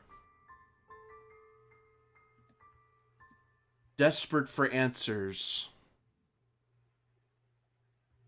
yet seeking justice, not just blood.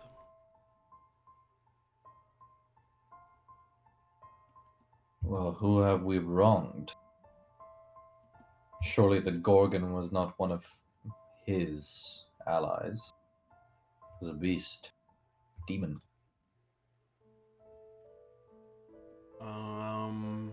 It is connected to water.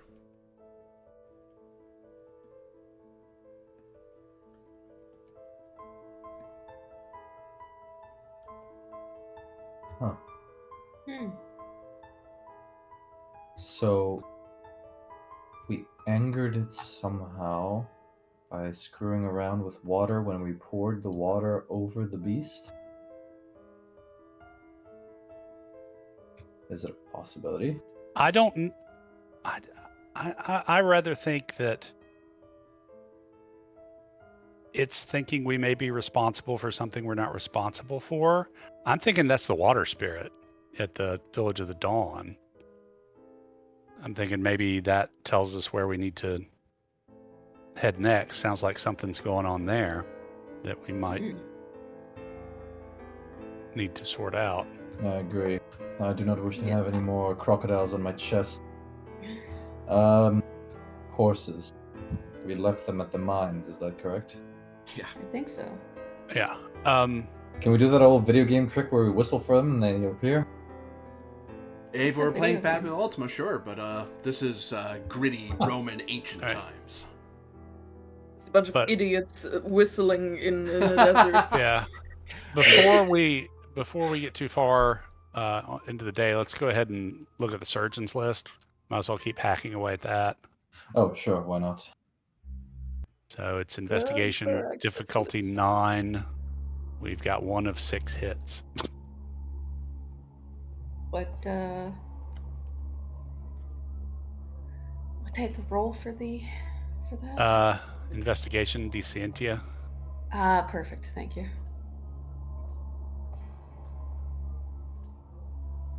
I will try it out. Oh! Ugh.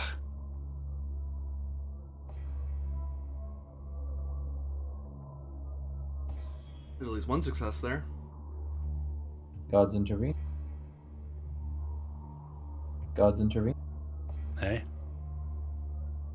Gods do not intervene. Ah, so close. One off. God damn it. Okay. That would have been funny. So I have 1 more. How many are you short by still? We've 4. got 2 hits now. Out of... 6. 6. You can take another crack at it. You get 2 shots at the can. Hey, there's It's another one. There's 3 It hits. is a process. Nope. Nope.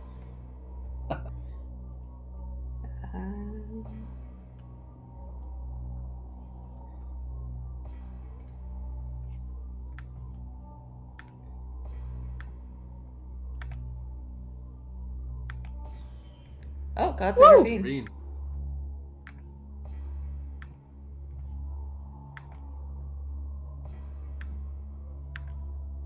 Gods do not intervene. Well, that's a hit at least, so... So it's 4 out of 6. Hey, progress. That is like more than we did in 2 days.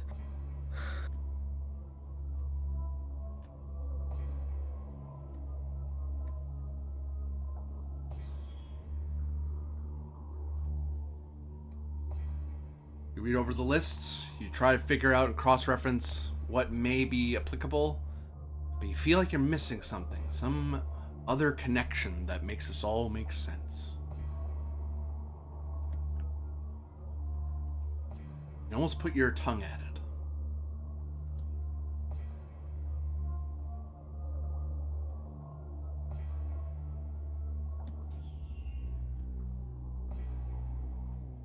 Quit licking things. You wanna maybe put the number in your last message? Maybe he doesn't want to. What number? I mean, we have like our investigation Oh. difficulty 6. Oh, we had 2 out of 6 apparently. So we're now at 5. Oh, So close. my notes only had us at 1. Sorry, I was marking it in my notes, not in my...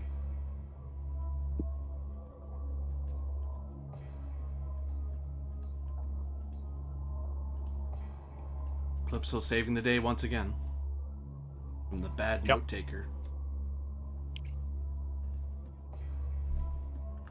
I mean, Not he's bad. a good note taker. He put in the note that it's 2 out of 6. I'm just a bad note sharer. Oh, you're one of Can't those remember. kids. Freaking Keener. Takes all the notes, never shares with anybody. There can be only one valedictorian.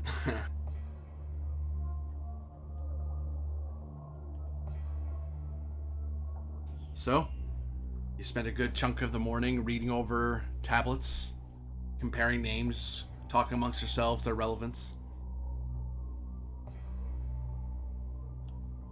So, Alright. do we want to hike across the desert? Or, I don't know if it's actually desert. Do we want to try and hike to the oasis, or do we want to go back towards the city, get horses, and maybe head to the oasis tomorrow? Because by the time we get to the city and stuff, pretty much that'll be a day's journey. I think we could go back and get the horses, yeah. Unless they So were we can, like, look at the archives again. Yeah. Like, one thing at a time. Yep. I think we already have too many pots on fire. I say we get back in our little underground tunnels and see if this one will take us up to the archives. Plus beats walking in the sun. Yes.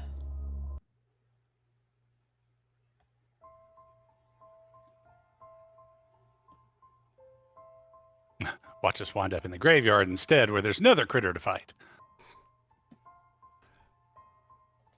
You make your way, after much journeying, through the strange labyrinths. You start heading this way? You guys want to do that, or just head back to the salt mines and go? Head back to the salt mines, there? get our horses back, and then, Okay, Yeah. sure. That way we Well, don't abandon the horses so they can be stolen. Yep, and that way we're close enough to the archives, we can ride there and then ride back to our inn, resupply, and head out to the oasis. Tonight or tomorrow, it might be better to travel at night. It is noon by the time you come out of the cistern, and you find it abandoned of all miners. It seems the loss of your strange disappearance and the disappearance of the owner has made people not keen to come into work on the following day. I can't really blame them.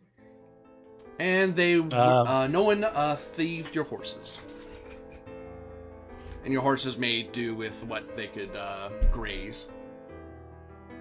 Well, shut the gates or whatever behind us and take out a piece of, I don't know, hide and riding implements and say, the salt cisterns are now safe, cleared by the cohort's Arcana.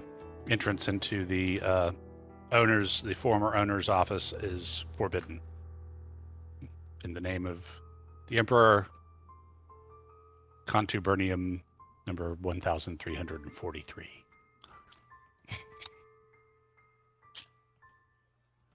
I mean, you could have just put on an out of order sign. Well, but it seems so much more official this way, and people are a little bit scared of the Cohort's Arcana, so that adds a little. Because now that it's written on a piece of official-looking paper with your proper affixations, there's no ignorance of the law is no excuse. People can get in a lot of trouble pretty fast. Right. I mean, so I'm basically writing it. So yes, the cistern works are fine. It's cleared. You can go back to work, but don't go in the manager's office or the owner's office. Who's going to pay them for their work if the owner is kind of dead? And why would they go to work without getting paid? Because it's kind of a waste of your energy if you don't get enough money for food or whatever. It's not really my. Yeah, I mean, somebody will pick up the ownership. That's a business. There's money to be made. Yeah. If nothing else, the prefect will send somebody to do it because that's a city source of income.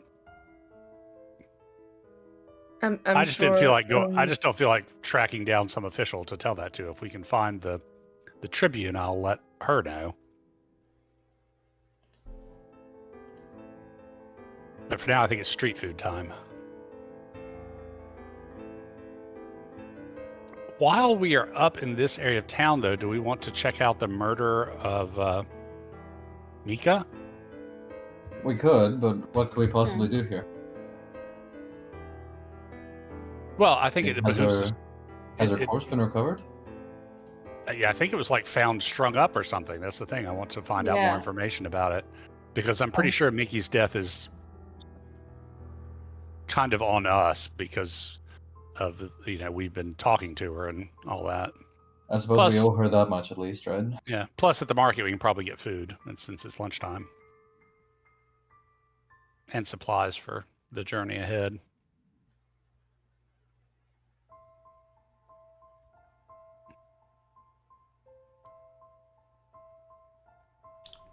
So you ride to the city? Ride.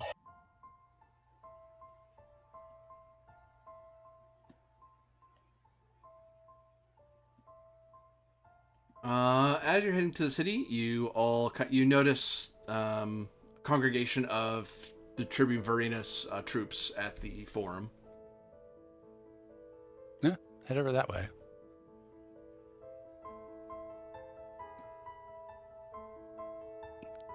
You notice that they are examining her and her troops are examining the area.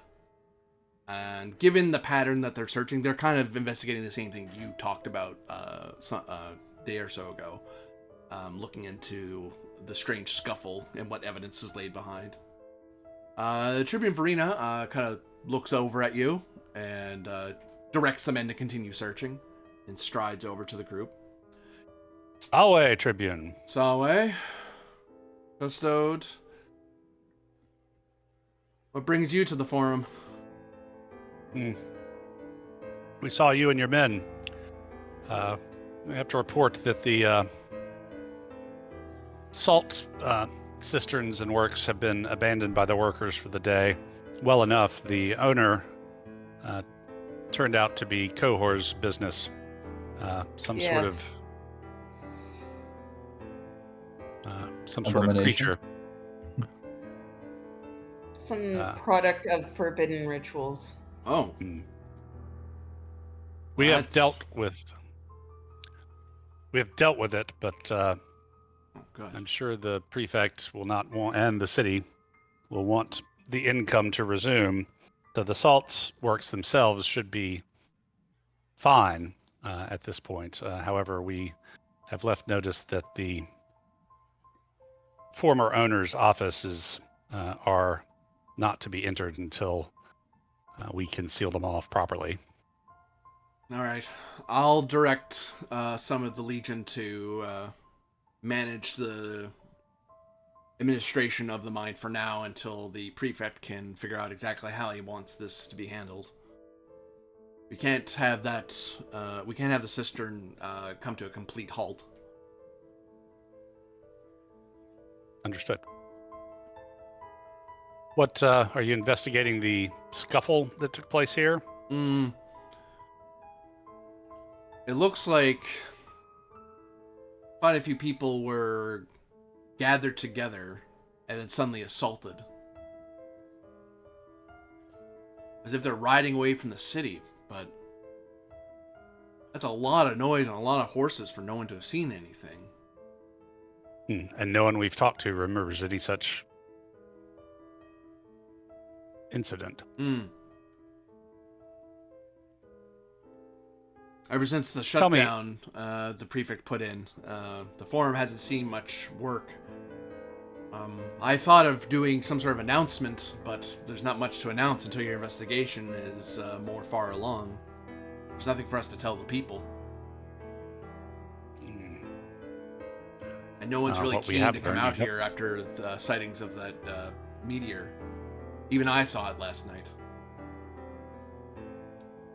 So the sightings have grown. Nods. It's unfortunate. That's why I'm giving the men something to do. Patrolling streets makes them feel a bit powerless, so...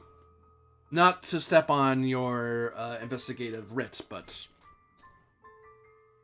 If we find anything you missed, we'll try to look into it. The next thing I'll probably get them doing is looking around at the inn and at the Temple of Jupiter after this. Though I get the feeling I shouldn't be sending them down into the cistern. If you've put in a verboten... The public works, again, should be fine. They should not enter the former owner's offices. That is where... that is tainted by forbidden rites. But the rest of the works, the actual works themselves with the pumps and where they dig the salt, is perfectly fine, or should be. Well, I'll give some of them something to do to guard and direct people, so... Have you heard anything about a murder of a young fishmonger woman named Miki? No, it doesn't spring to mind. Mhm. Okay, well. There's been many disappearances, but no murder. No one that has been found strung up around here in these No. parts? I could have sworn that they'd said that the fishmonger's daughter was found murdered. They said that, definitely. Okay. Who It's said not that? me making this up. Some of the workers at the salt mines. Oh. Well, I'm gonna have a word with them. If they saw something and didn't tell me about it, or tell anyone else in the Legion about it, that's a serious offense. Oh no, that seemed to have been pretty recently. How recent? Yes. Yesterday? Yesterday morning. Yesterday morning. Should have heard something by now. Strange. We were heading to the marketplace to investigate and pick up some supplies and some food. Also, maybe take a moment at the Thermae. You have picked up a scent. Thank you. Ah, She nods. Well, if you find evidence of a murder, please inform someone in the... If it's not Arcana business, please let someone in the Legion look into it. we will. For now, I'm going to keep Well, looking into this. So yeah, to the public baths then. And then to the market.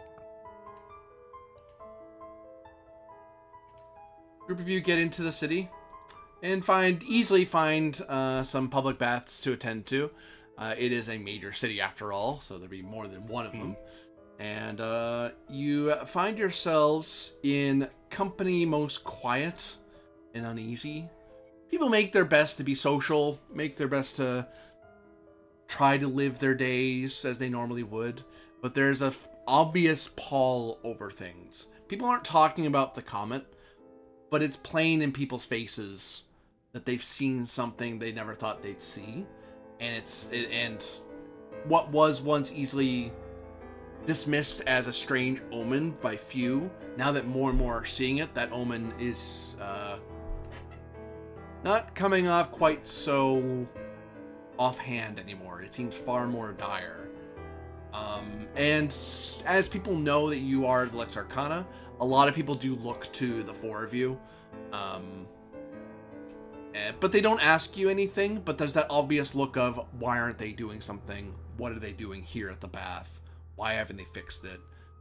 There's a lot of expectation that the Lex, as much as the Legion should repel bandits, the Lex Arcana are supposed to defend them from magic. But, they're not going to challenge you in the bathhouse. The people who could are not high rank enough to get away with it without being suddenly pulled into interrogation. That's one of those. What do you mean we're not investigating? The bathhouse is a part of it. Ah, now we have it to ourselves. Yeah, some people leave ahead of time, get their bats done a little quickly, like, maybe they're doing something here, I'm gonna leave. But some people just, they're here, they're Legion, right. Legion take baths. That's not, I'm just gonna, right. I want to live a normal day, everything's fine. They're here, they're stinky, they're taking a bath. Yeah. But you're able to wash up. Okay. Okay. How about we move on? What if she actually wasn't murdered? What if it's this town playing tricks on us again? I will call upon you for a roll of sensibilities.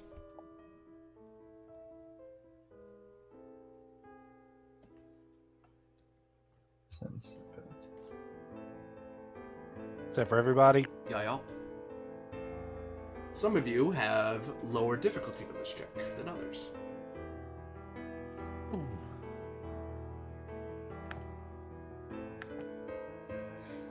Fuck me.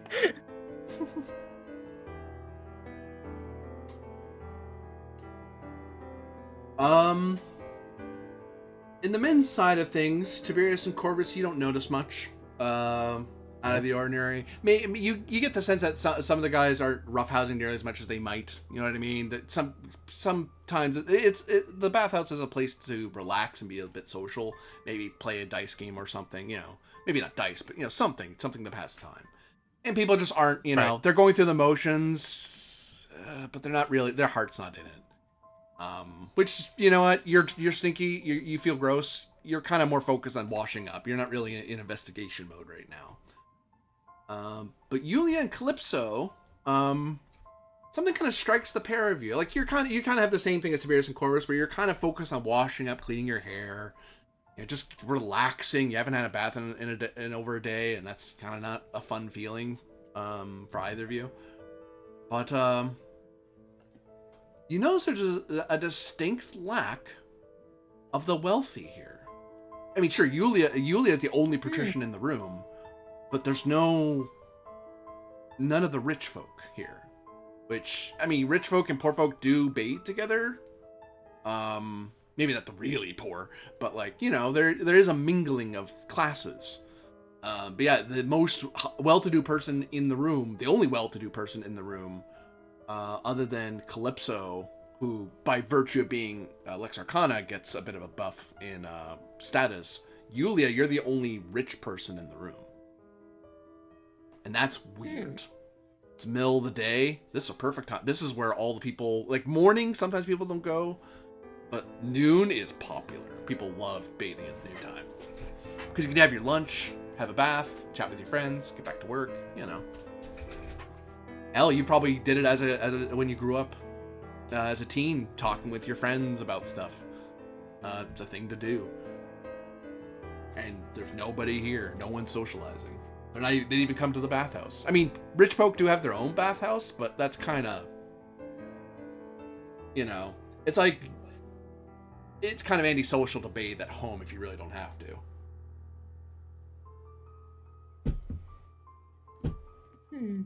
Or you're inviting people to your own private bath, which maybe that's what's happening here. That's hard to say. But you two notice the distinct lack of rich people. Or at least rich women. You're not sure what it's like on the men's side.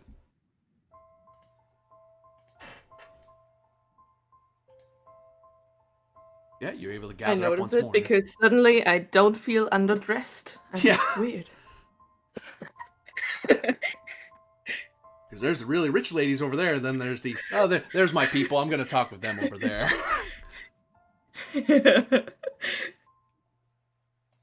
Wow, it's like there's no rich people. It's like you're in a small village or something, not a major city.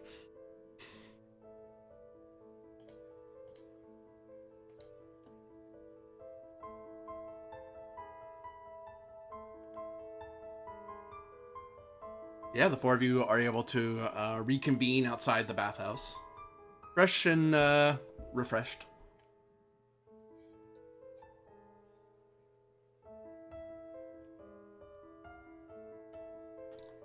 Where are all the rich people? Yeah. What? The only Are there rich any- person in there was Rafia. Yeah, midday is normally... I honestly Most did not people notice. are. Tiberius? Gentlemen being gentlemen, I don't think I can tell them by the size of their you-know-what or the color of the towels. So, he didn't notice anything either. No, I don't make a habit of checking if people are carrying denarii inside their, Well, bath towels. it actually, this time it would be fat people. I didn't see anyone with chronic gout. Yeah. A little bit of wine, I'll fix that up. Yeah. Perhaps they have all fled the city. Well, we can always ask our friends aboard the dragon boat, see if they might have noticed an exodus. But for now, let's continue on to the market and our friend. I agree. I mean, consider it this way. The prefect has locked himself in his quarters and refuses to leave. The Inquisitor has gone missing. A lot of important people have gone missing. Within a rich person's head, it could all mean, oh, I must be next. That's true, but kind of.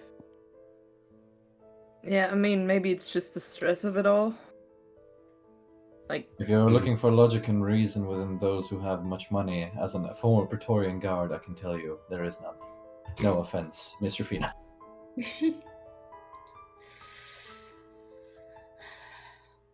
Let's just say that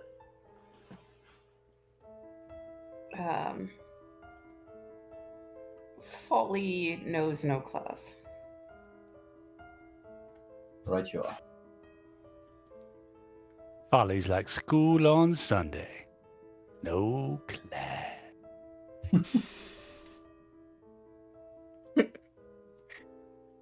Thank you, ladies and gentlemen. That was Gen Z deep cut for the day. Or Gen X deep cut for the day. We're gonna say. Hey, I got put away. Stop. Okay, yeah, so we You're gonna know start where putting her stall was. It's true. So let's kind of head over that way. We can grab some dried fish or something for lunch. you're really hungry. Well, because we haven't eaten since breakfast, and we walked underground and came out at noon. It's time to eat. It's true. I could do with some bread and some garum sauce, I suppose. Yeah. I'm just saying, half the words you said since we arrived in the city were about food, and That's it's fair kind enough. of charming. And gout. You're the one talking about gout. The four of you get to the market and find that same pall of unease. People will, if approached, will gladly sell things and bargain with you, but the joy isn't in it. Which, is kind of a shame, because this is a major market. This is a portside market in a major city in Mauritania, one of two in the whole coastline.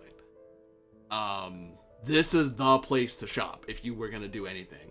And if you're a merchant, even a low tier merchant, you're probably doing okay. Like that fishmonger daughter, she's probably doing pretty good just selling fish. Right. Except she's not there. Her stall is empty. Why don't we go to her place? Like her home. Yeah, and let's ask around here in the market, see if anybody's seen or heard from Miki, and if so, when.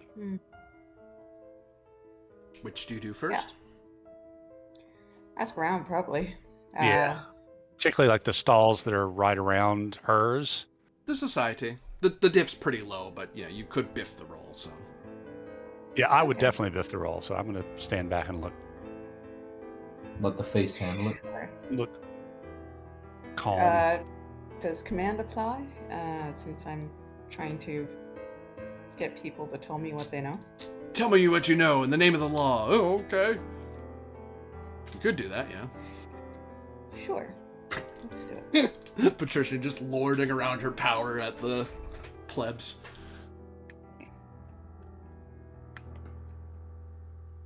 Do I want to boost that? Probably. Yeah. On the other hand,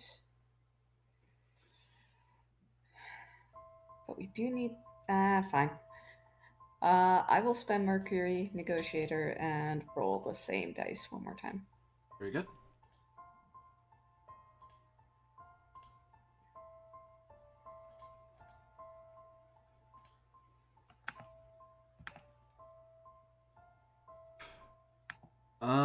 With the Tongue of Mercury at your lips, you're able to command and pull out whatever people know in as much detail as they can tell you.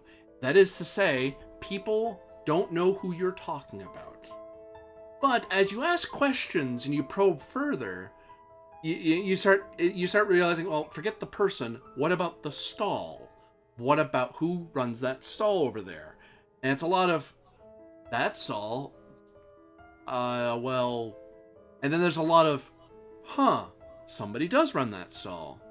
And then there's a puzzled look about that you get met with over and over. There's no deceit here. There's no conspiracy. They look genuinely confused that they don't know who runs that stall. And also, some of them even remark that if no one was running that particular bit of the street, somebody would be. Like, this is Caesarea. Every bit of real estate that can be had is had. Poor people will sell you knitted rope near the waterfront. If there's space to sell something, somebody's selling something. To have a space just open like that, and when pressed even further, because you got incredible successes here, it's why wouldn't they fill it, or why haven't they? And it's that's met with I don't know, or who cares. But some people will give I don't know, it just feels wrong. It feels like I'm stealing someone else's stall, which, again, that doesn't make sense. There's no one there. Even now, I feel like if I go there, I'm dishonoring a memory. And I feel ashamed that I don't remember who that is. Yet at the same time, my forgetting is not a good enough reason to not respect it. Ugh. So you're met with a lot of people who your questioning has stirred up the awareness that they forgot something, and it's something important, and they try their best to help you, but they don't know any more than that. And I can tell you, it's definitely not a pall of conspiracy or someone intimidating them into silence. Like they're genuinely trying to answer your question, and they're kind of disturbed that they don't have the answer.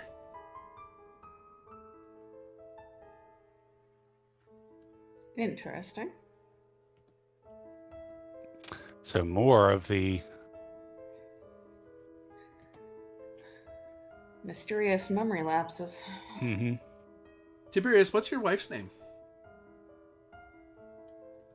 I think I wrote it down somewhere. Hang on. Fantastic. Sorry if it doesn't come up that much. Tilia. Good to know. Thanks. Oh my god. So yeah, let's see if we can't find Mickey's house. Yeah, she was around here somewhere in the back. We met with her when we first arrived here. Yeah, we also went to her house that evening, so Yeah, exactly. we know where she lives. It was somewhere around those back alleys, if I recall correctly.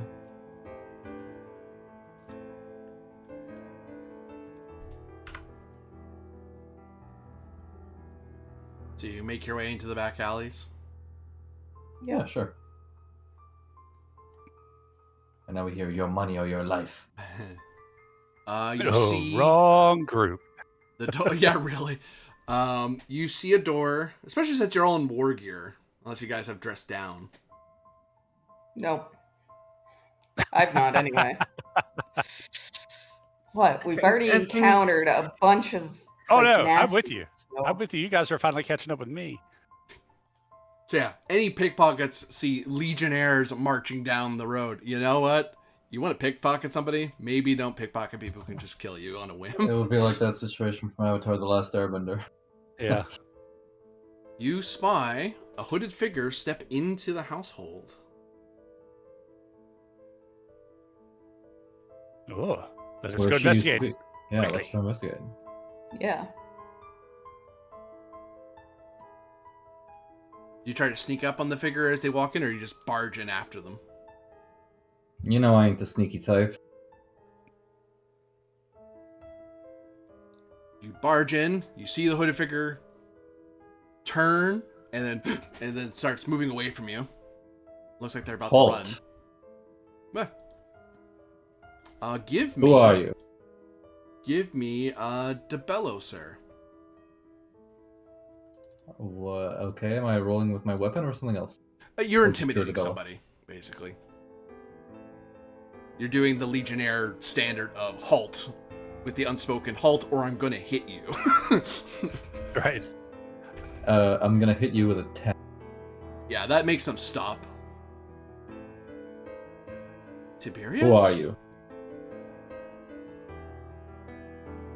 How do you know my name? Figure turns around, takes off their hood, and reveals himself to be your wife. Tilia? What are you doing here? I came to see a friend of the family, and no one seems to know where they are. They don't know who I'm talking about. But this family's been trading in fish for since before my grandfather's time. Who did you come to see?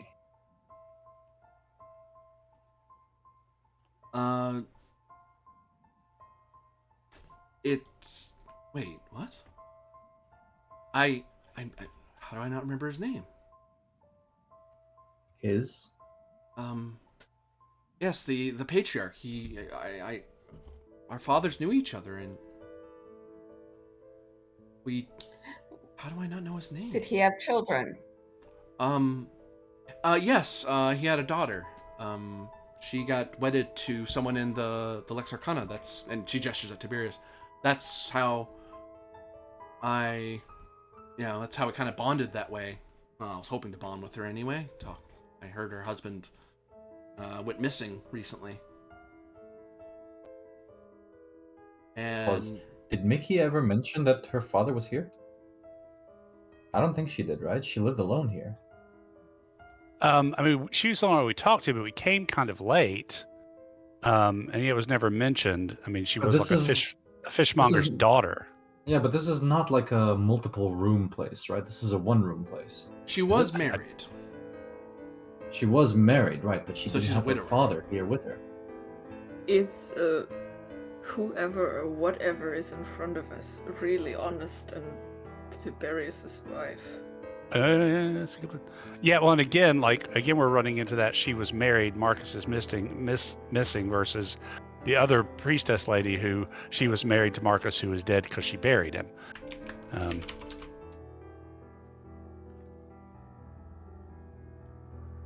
Sensibilitas, if you doubt the person in front of you, that's not an unwise thing to bring up. I doubt the veracity of my wife, as it were. Oh my. You're the one that told me of women in armor, so I don't know about that. One of us is in trouble. The very being of my wife troubles me. As it seems should. all right to me. Also to me. Boy, this Look, game. There is shit going on in this town. Like, I would not trust my wife. I mean, we tried, but we're just trusting people.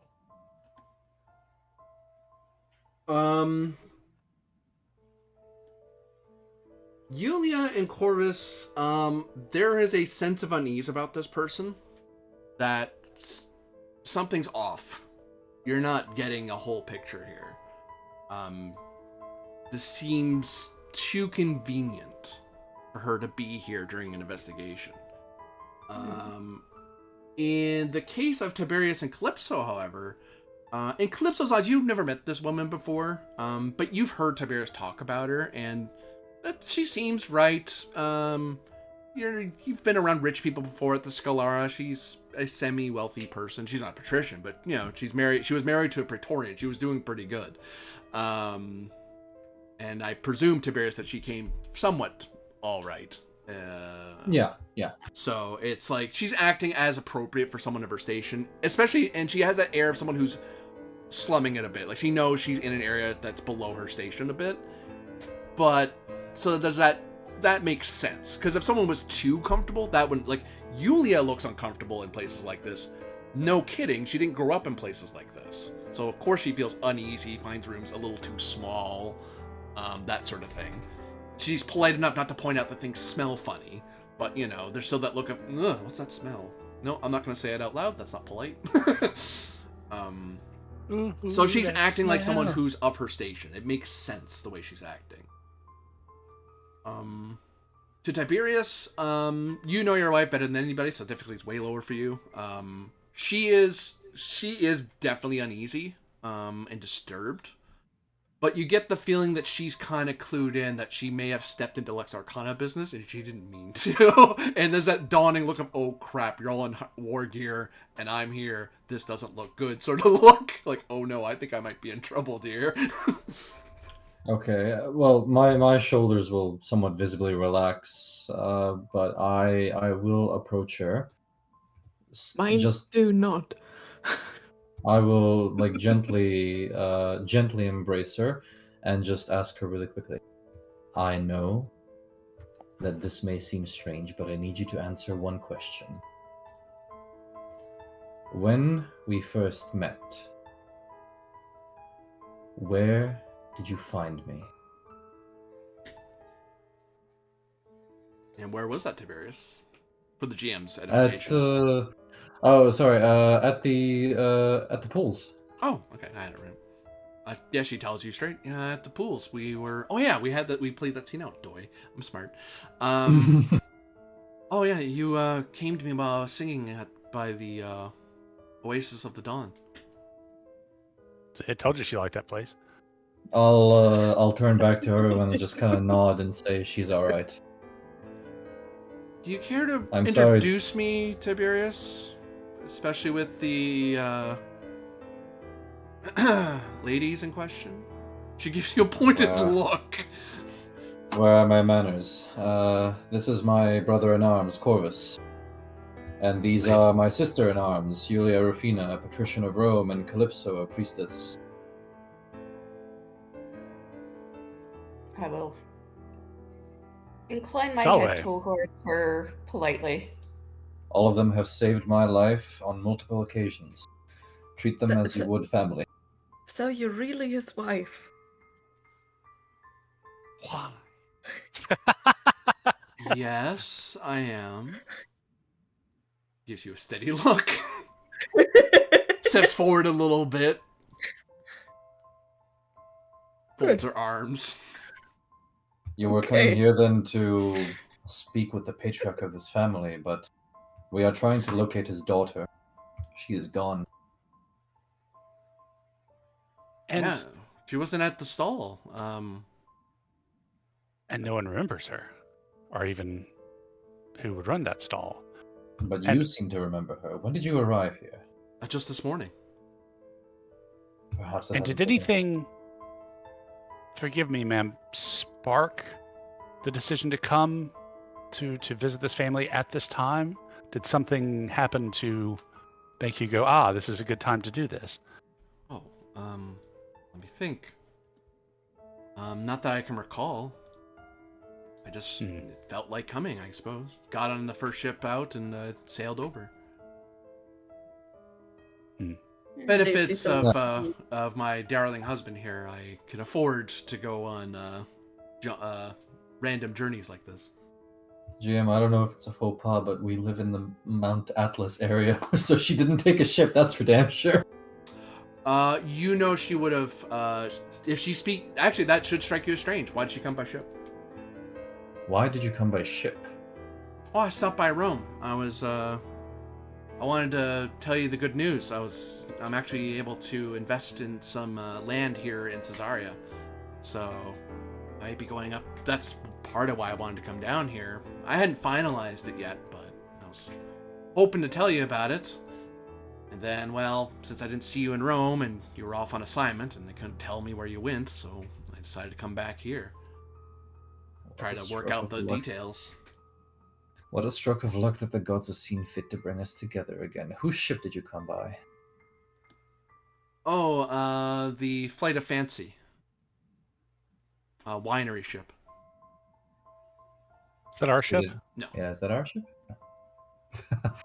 Is that the ship we should have taken, the other one? Yeah, it was actually. No, okay.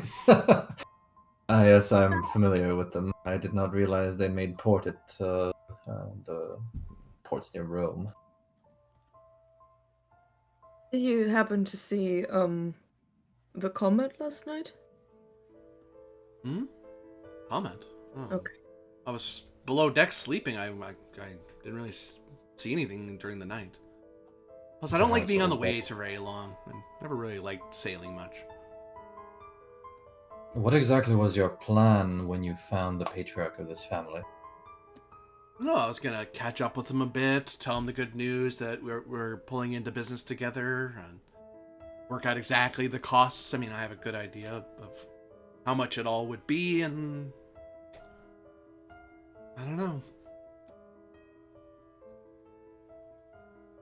And listen very carefully.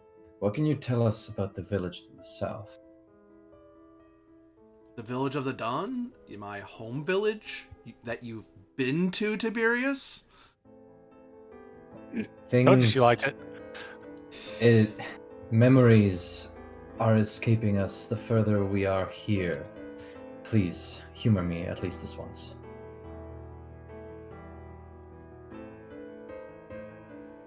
By the gods, you're serious. You actually forgot.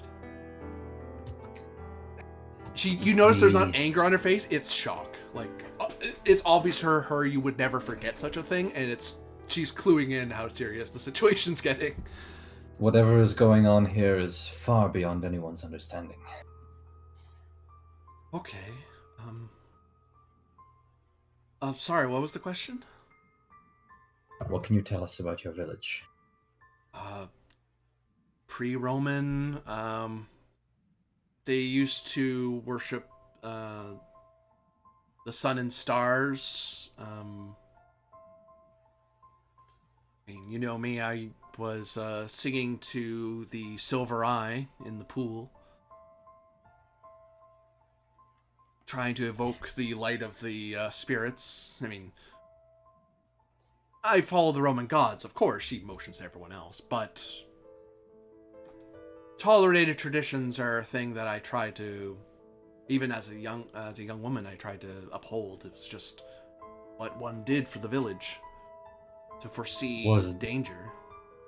Was there ever mention of a crocodile? A large crocodile with reflective scales? She blinks at you. The weeping crocodile? Last flight. Ah! The weeping crocodile. It's that's just a myth. No one's ever actually seen one before. What does it represent? It's the joining of the water and the land, the greenery of. Wait. Is there a drought going on? It just dawned on me. I haven't seen a bit of greenery around Caesarea. It's like it's surrounded by desert. Yes. That is sand. what it's surrounded by. Turns out we are in North Africa. This is a lush area of greenery. There should be fields.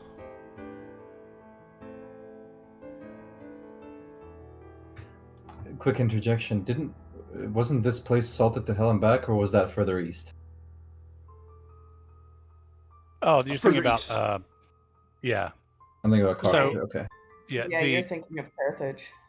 so it's the crocodile's a myth about the joining of water and land, the greenery of fate? Or did I? Oh no, she got mishear? sidetracked because she suddenly realized something. It's like, wait. Oh, okay. She got sidetracked when she realized, wait, why are we surrounded by deserts? Caesarea is not a Do place I- in a desert. Do I remember this place as being verdant and lush at one point in time? Hey, you owe me a roll now. It is an ingenium roll. Really?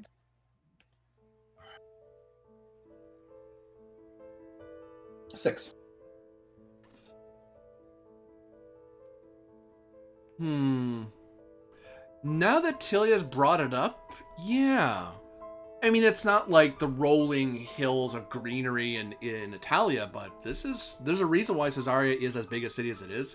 This is one of the areas where fresh water is, and this is an area that actually gets quite a bit of greenery around it. It's one of those popular myths that people have about Mauritania, that Northern Africa, that it's all desert. It's like, the closer you get to water in life, you now have stuff that grows.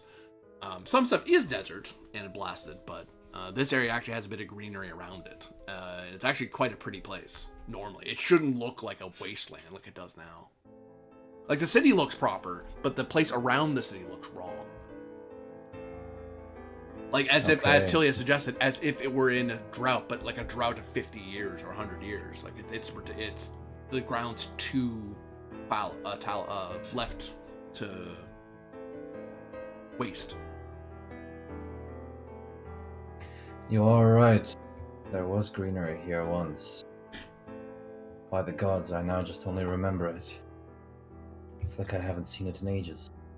Which would strike you as doubly odd, because this would have been the port you would have left by, because it's the closest to your, because her village, to get to where you live, it's here, Caesarea, her village, and then you keep going until you get to the Atlas Mountains.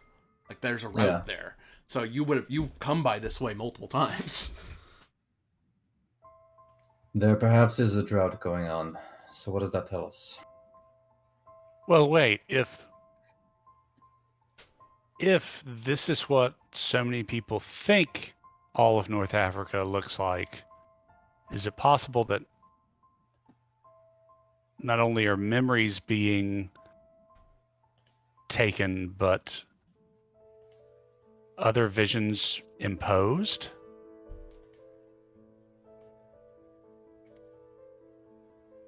Corvus, you can give me Ingenium. Well, it's not the worst. The way I've been rolling probably doesn't matter. Let's go for that. 6.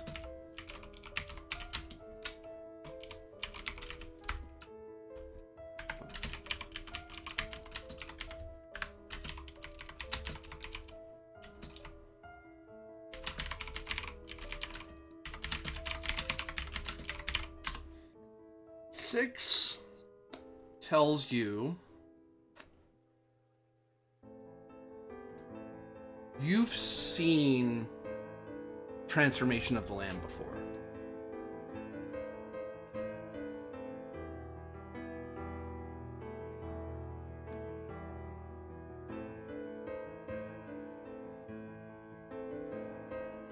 In Gallia, I'm assuming. Mm-hmm. And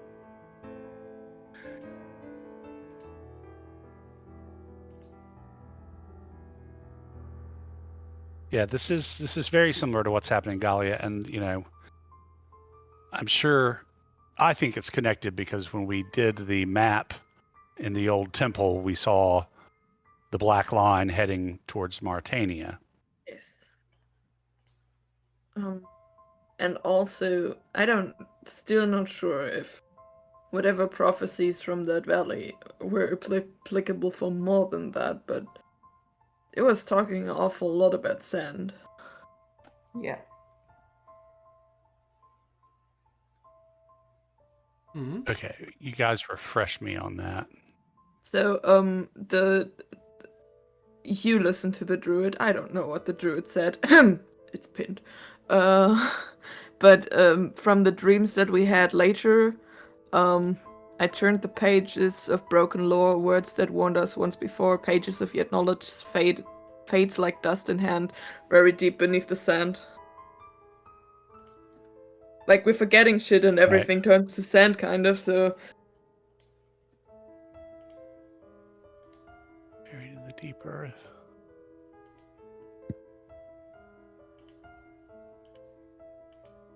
Okay, so, and with everybody seeing the comment more, we've got to find the core of this.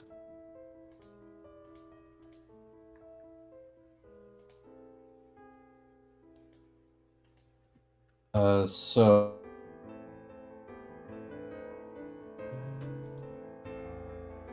of this crocodile, then it must really be concerned about this drought. Tell me more about this spirit. You stopped yourself before you finished. Oh, right. Sorry. The mirror crocodile is a reflection of the god's will into the world. A mortal creature that reflects our imperfect vision up to them and their perfect vision down to us. And through its scattered scales, we're able to see glimpses of truth. I always thought of it like a metaphor, just expression of why we pray at dawn or why we sing at oases and stuff. But I never thought of it as an actual creature. It is said that it only comes to in dreams, so I never saw it when I grew up. And that is where I saw it. And, right, Calypso, do you have the scale? Yes. Might be time to take a peek. Sure, Yeah. sure. I mean, did you ever, like, you could try to look into the sky with it, I guess. May I Yeah, see if it it? reflects the gods. Yeah. Yeah. She approaches it and just stares at it, just like, you guys are Lex Arcana, seeing the weird and magical. I mean, the weird and magical is a normal thing now that the Emperor has seen fit to make it more understood, less clouded in superstition. The Imperial cult specifically, but, you know, the Empire has recognized things. But the wonders of magic are not a thing that the average person sees. Lex Arcana are trained for this sort of thing. This lady just looks at this piece of wonder in your hand and just kind of blinks and balks at seeing it. It's real. I bit this off him when he visited me in my dream. You bit the mirror crocodile? What did you do that for, Tiberius? And she starts smacking you in the chest, really irritated with you. Who bites a You bite a crocodile, never mind. Damn it, Tiberius. Good for her. I like her. Ah. Honestly, I didn't catch that bit of the story when you handed us the scale. Yes, well, it was sitting on top of me. I did tell you I pried it with my cold teeth. Let me see. Never you mind that now. I won't mind what I like, Tiberius. Freaking. Oh, yeah, you're talking to your wife now, buddy. Be careful. Does he have a shrine anywhere, or people that worship him? You're going to need a shrine. Soon. Soon. You're not wrong. I mean, he's chiseled. He's not chiseled that well. Let's see. He's going to be needing the gods to intervene with her if he's not careful. She turns and manipulates the scale in her hand.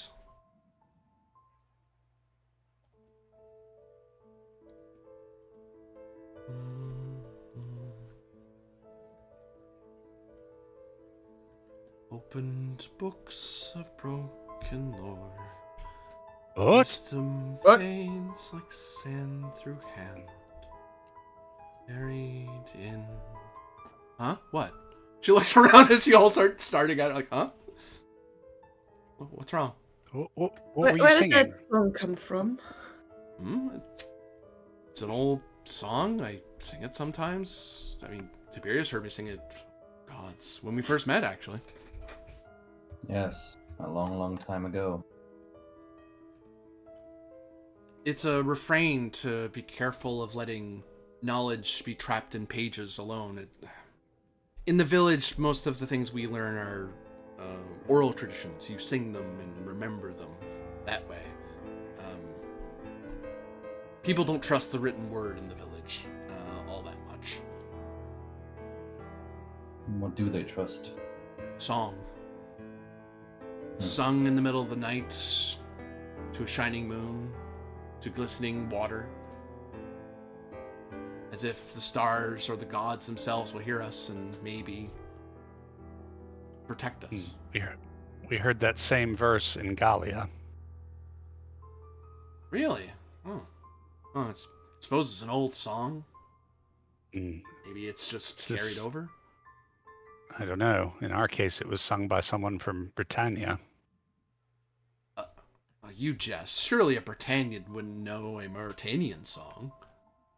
In this time, we do not jest.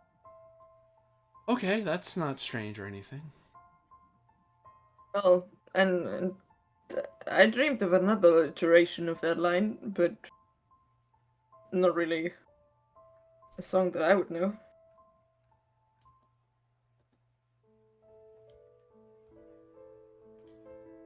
She begins examining the scale some more. Can you make anything of it? Well, I'm no priestess, but supposedly if you made an offering to one of his grottos or one of his oases, he would reveal things to you that you needed to know from the gods. Or if you needed the gods to be aware of something, this is how you would let him know to send a message. So where are his shrines? The closest one's in the Village of the Dawn. The Oasis is one there. There used to be one in Caesarea, but that got torn down when the Empire came. And I'm sorry, how organized is this? Does he have a head priest? who I tends to mean, him? Not really. I mean, old Agnes is kind of the head priestess in that she's the eldest woman and she's the one who knows all the songs, but I wouldn't really call that a priesthood, not in the Roman way. But there is someone. I mean, surely. I mean, the old people hold to it more than the young. I mean, I'm actually kind of an odd one out that I still sing the songs. Mostly because you like them. Not now. Not now. Not in front of my friends. No. And why not? Why shouldn't I flaunt it? Because this is a dangerous place and you should not be here. Oh, Corvus is enjoying this thoroughly. Listen to me very carefully. It is not safe here. You need to leave. And you need me to help you with the village, because last I heard, Agnes didn't approve of you. She points the mirrored scale at you. Would you believe me if I told you that I forgot? At this point, no. Don't want to mess with. Don't want to mess with Agnes. I'm glad that I still remember your name, my dear. You better remember my name. She smacks you in the chest again. Ow! Yeah, at this point, my Lorica is getting bent. Like, holy shit. Yeah. Grimaces at you, Close. thoroughly annoyed. So, But you know, there's no I actual don't hate. think- She just there's a part in her as well that's obviously glad to see that you're okay because she hasn't seen you in a while. I don't think we shall find Mickey here. Perhaps she has gone missing with the others. I do not believe she is dead until we see a body. I'm not sure. Like, it might be that the people knew about it and forgot it. Right. Like, what that guy in the mine said was pretty clear. Wait, Mickey's dead? Some Allegedly. claim We so, haven't allegedly. confirmed that. Well, and Corby, since we successfully explored the salt statue cave, we did not see Mickey's statue there. No. Okay. So whatever's happened to her, it's not that. Yeah. Okay.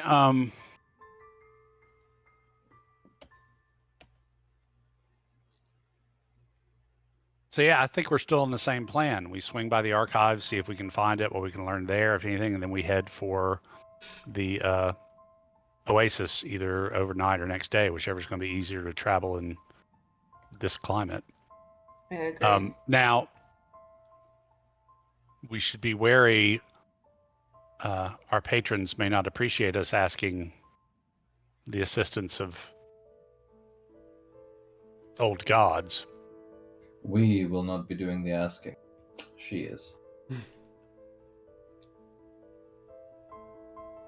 Not much for being worried about his wife's safety. But okay. Well, if we are Talking concerned about the god, codependence. if we are concerned about the gods taking their vengeance on us, well, Well, it's a.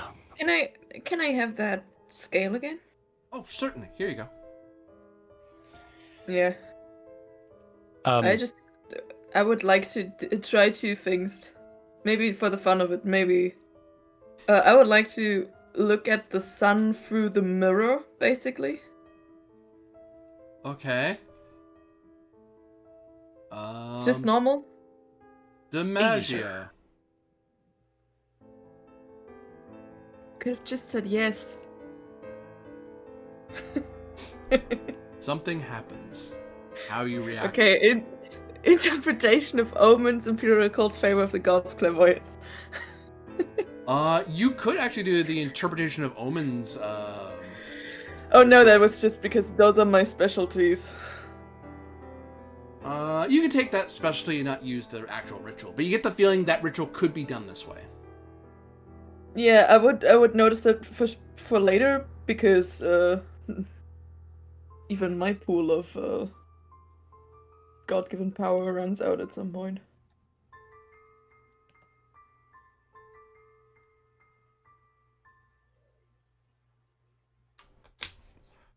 That's not bad. 12 tells you. Oops, I clicked wrong. There we go. 12 tells you that this definitely is an item one uses. It's not in the imperial cult tradition, but it is a way to interpret omens of the gods. It's just not the Roman gods. It's the gods that still look over Mauritania. Local folk traditions and spirits and such that are tolerated and are able to help in their own way. And this is, from your estimation, this is probably not the only item that could do that in the region, but this is a way to do it. And it isn't forbidden because you're not sacrificing people. It's a piece of a creature. Yeah. And you've heard of various traditions across the Empire where sometimes looking into mirrored surfaces helps with things like that. But I'll also go one step further, since you did look to the sun. I'll ask you for your money and your life. Then for Arcturus. I mean, I already gave my life to the sun. You can only ask for one of those things. It's your money or your life. Your money or your life. Yeah, you just ask Adamant about that. You feel the warmth of Apollo's light upon your face, and you wisely make sure not to shine it directly into your make it would really hurt. That was actually the other thing I wanted to try, if I can reflect it and make it like a light trick. Good to know not to do that.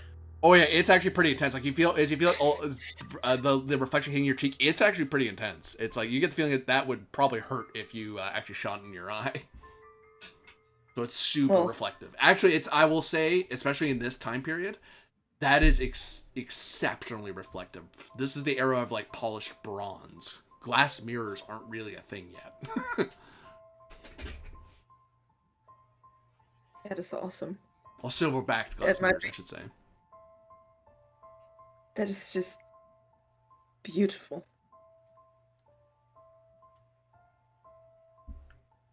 The mirror of the gods, or so they say. He says, looking around in mixed company, kind of realizing, whoops, I should be careful saying this around Lex Arcana people. Right. Come, Tilia, perhaps you can help us with the archives. We have been struggling a lot. We only need one more hit. None of us are historians or scholars. Or perhaps we can show her the surgeon. So you just before you really want. I mean, I get she's your wife. You love her pretty much, but you really want her to get into the super secret, possibly dangerous stuff in the archives. She can keep a secret. But can the secret keep her? Right. You may be, putting your wife in the path of another Gorgon or something. Well, she, unfortunately, has a mind of her own. So if she decides to stay, I cannot stop her. Isn't that right, darling? Oh, of course. I am your wife after all. I can do what I want, especially with this new enlightened empire. And she kind of gives saying that, she kind of gives a look at Yulia and Calypso and sort of yep, not used to that. Like, the fact that you're both in armor and armed, it's like, yep, that's odd. It's not alien. Female warriors in Mauritania wasn't that strange, but it's one of those like, not used to seeing it in Legionnaire armor. I mean, There you go, actually, Calypso. actually, I might look exactly how she imagines a woman in an armor to look like. And there you go, Calypso. I was never one to be able to say no to my wife. Whereas, like, I probably look like I'm carrying it. Not stereotypically, let's say. I'm just literally, it's more of a tin can I'm in than anything else. You're barely trained in how to fasten it properly. It's like, look, I did the thing. I got drilled in how to put it on, and that's it. I don't know how to make it fit properly. It's on me, right? I have enough training to walk straight with it. Nearly. Well, I would fail an astronaut test, but I don't mind following along. If nothing else, I probably will want to travel with you all the way to the village, if not to head back home. I mean, if I can't talk with Miki's family, then I really don't have a whole lot to do here. And if it's dangerous, I shouldn't stick around. But I can come along. You're heading the same direction. If you're worried about me going into the archive, I can just wait outside. Whatever super secret door you're looking for. She looks around like really? That's a thing? No matter. Come, let's ride. Did you bring a horse with you? Oh, of course. Oh, good. I'm sad about that part. Why? What's wrong with the horse? Yeah, I'm sad that she has a horse on her own. She's a strong, independent woman. She gets to have a horse. Still would have been cute. No. Oh, yeah. Yeah, she's a little disappointed, too. There's a part of her that probably wanted to forget she had a horse. But it's like, no, I paid money for it. I should actually use it. Grumble, grumble.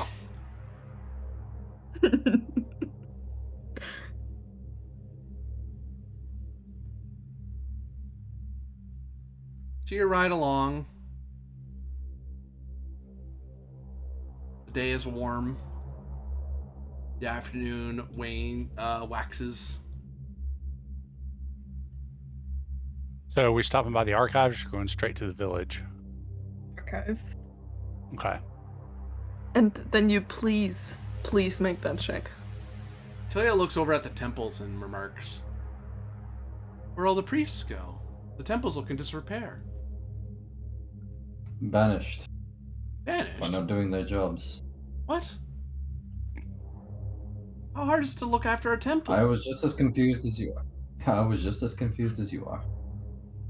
Did you In banish fact, I them? nearly got into a...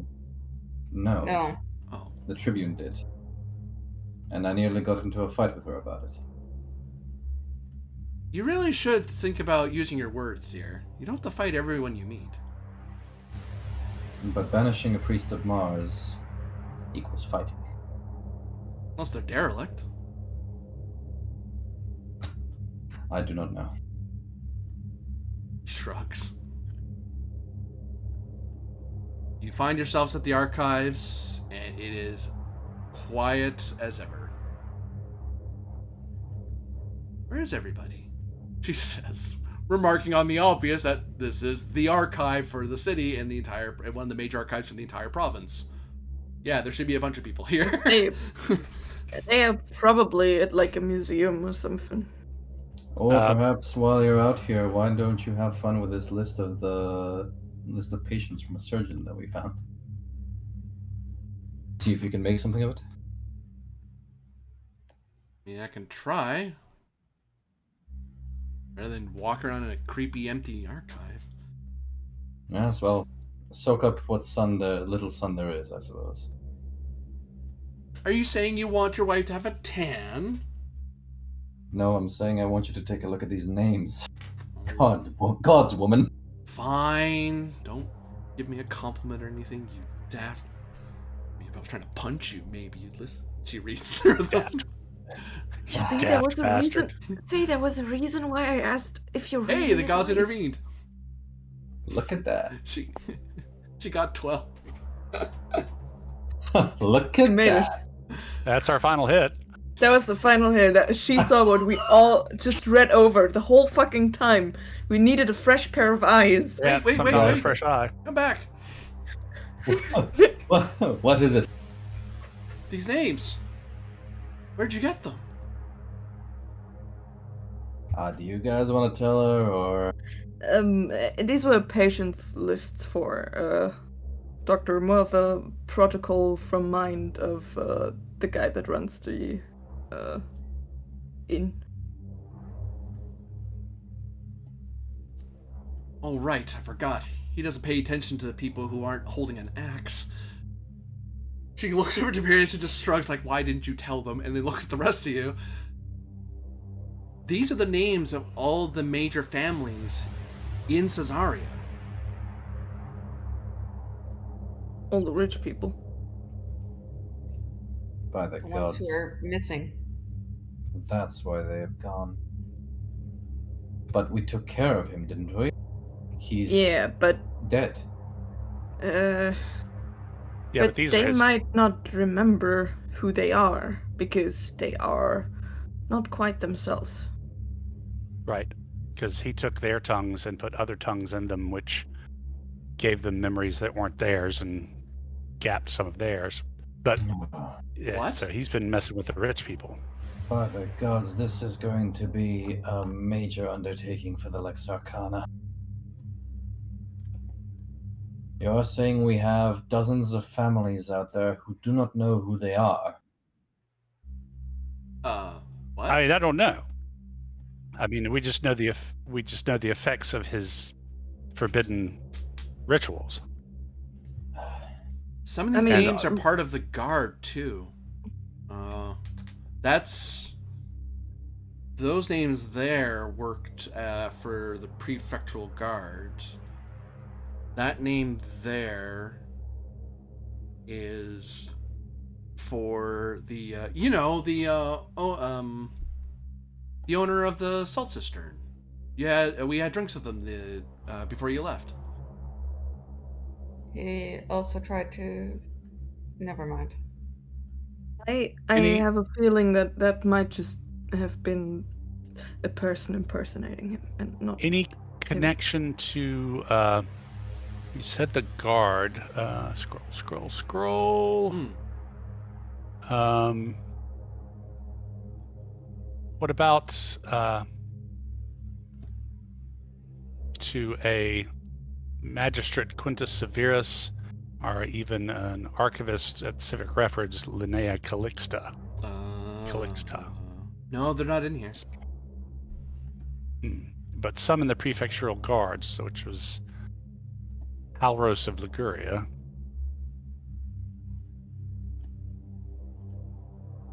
But it sounds like that this list infiltrates into every major element of city power.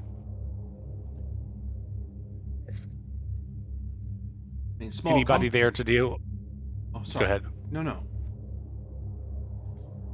Anybody in there connected to either the old graveyard or your home village?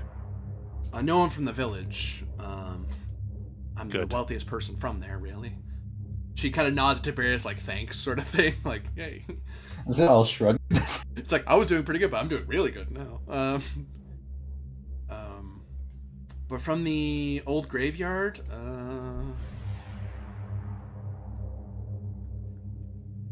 let's see.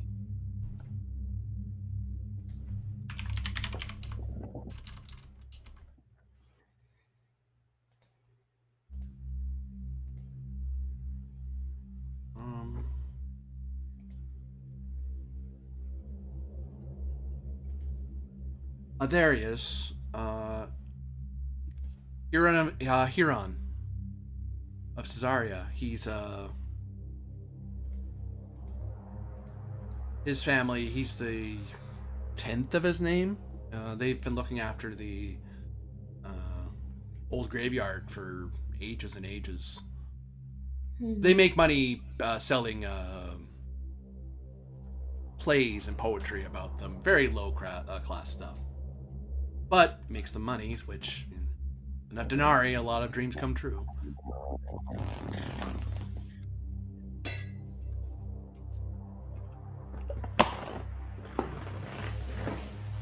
There's a connection to a salt mine, a connection to the guard, and a connection to the graveyard. Any connections to the Temple of Jupiter? To Mathos? No. Or any of the priestly families? Oh, that's good. And Okay, to well. Prefect Varo? He's not in there, thankfully. Well, thank you, wife. I can't believe we missed it. No, I can. I've seen the way we roll. Yes, actually, I can as well. I mean, we also never heard of these names, so it's kind of like, yeah, you could have known. I could have known, yes. There's that stark. Now that she's pointed out, it's like that's like not knowing all the rich and powerful in your provincial capital. It's like you might not know every one of them, but you'll know like one or two that would come to mind. Like, oh yeah, old man so and so, or oh that's so and so's kid. The rest of you, the struggle was it's a lot of names. It's like they all sound like Mauritanian names. They sound like well-to-do names. But what's the connection? What are we missing? That guy, old man, so and so. What a guy. Okay. Can we search Now the we're on archives? Yep, this is a difficulty 12, so let's see if we can find it. We just need one. We just need one hit. Difficulty 12, what was it again? Denatra? Yeah, exploration. Ha-ha! Oh yes. Because I I can have retire now. That's the third hit. Yeah, the first two was just because the gods intervened at one point for me, because that's the only way I'm making that check. You find the bit of there's a few sets of scrolls you find in an alcove that you've passed by a couple times. It didn't look like this would be the way it would have been, so you passed by it a few times. But when you come back to it, it's like, look, there's only so many places it has to be. We have to start checking the weird places now. And weird in the sense that they're not weird. Like, when you're thinking hidden passage, you're thinking tucked away somewhere behind huge boxes or behind a locked door or whatever.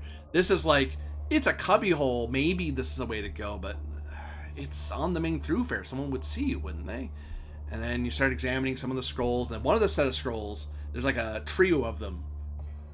And then you remember that scrolls arranged in a certain pattern is a subtle sign of the Emperor, because it calls back to the Ultraamvirids. And it's that sort of hint upon a hint upon a hint that if you find it immovable, then it's likely something near it is movable. And then so you start so it's like, okay, that's your clue, and then you start searching around until you find a switch that you're able to pull at, and then you're able to turn the entire shelf aside, and you're able to go into the sealed archives. Okie dokie. And you know it's the sealed archives because there's these big, chiseled in stone, do not be in here under punishment of the Lex Arcana, the punishment being death. And it's repeated over and over in multiple languages. It's, do not come in here, you idiot, if you manage to get in here, or you will die. Yeah, this is where Tilia does not need to come, because God only knows if there's something that the gods are just going to reach out and start smacking people who aren't Lex Arcana. Yeah, let's. I'll tell her to wait outside, please. As a law-abiding, presumably Tiberius, correct me if I'm wrong, but as a law-abiding Roman citizen, it's like, nope, that says I'm not supposed to go in there. I'm staying out here. Yeah, your caution and her obedience to the law keeps her. She'll stay within the walls just so she's in the shade, but she'll stay outside of the cubbyhole, just in case she needs to yell for help, which she doubts. But hey, you know what? She's been having a weird day.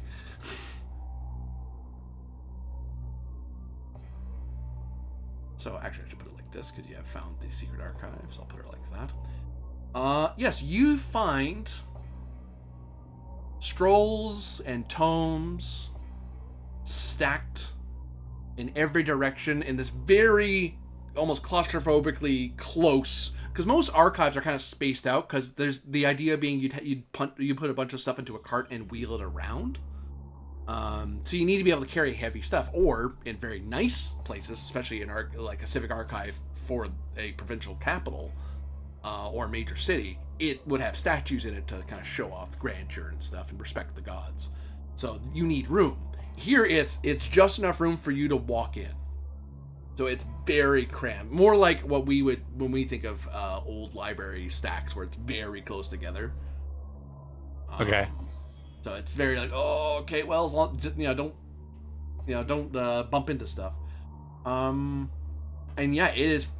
There are some sealed boxes that you guys would have. You guys have the bona fides to open them. If someone wanted to open them, they'd have to like physically break the lock, and that's a bad idea for people to do. The gods, there is magic on those boxes, and the gods will know that you stole from them, and they're losing their piety, getting cursed by Roman gods is a great way for the Lex Arcana to be very upset with you very quickly, because they'll know you broke the law and tried to steal from the emperor of all people. So, short life forever that is.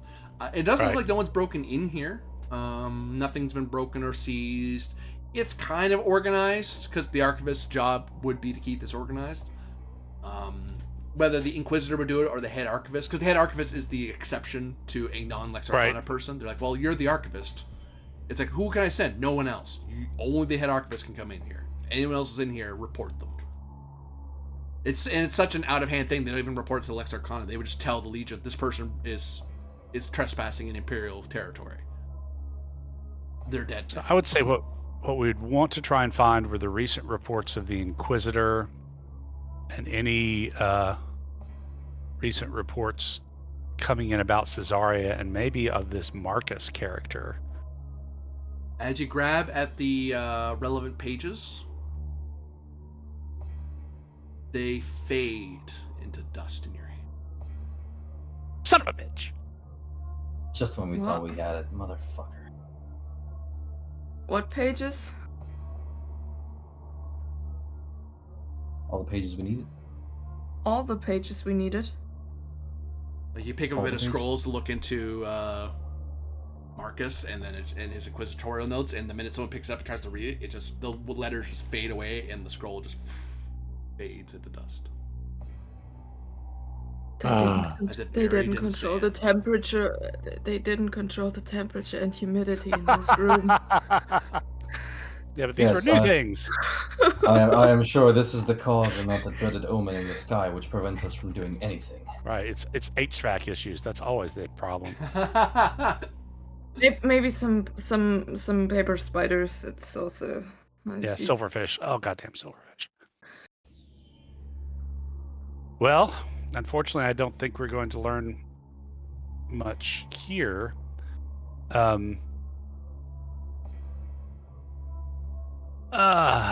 Maybe look at any information on the Cult of the Violet Flame. See if it's the same thing for other records that aren't as recent.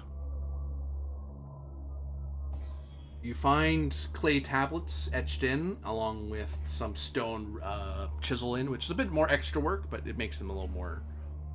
right. And you notice that they smooth out. No. Okay, so it's everything. Right, I guess we ride for the village. I guess we do. But we cannot let that happen. There's nothing we can do about it. I don't think this is natural. Yes, I know. We gotta protect the books. I think the best way we can protect them is by not trying to read them at this point. Yes, It's not the what is Library of usually... Alexandria. Exactly. What is... Yeah, I mean, it didn't burn down like 20 times, but... what is usually in these chests? Magical items, replacements for your toggles, sometimes extra denarii to pay for things. Okay, no, that stays here. I don't think we need anything. Just now. Yeah, I think this is... The wavefront is collapsing under the gaze of the observer.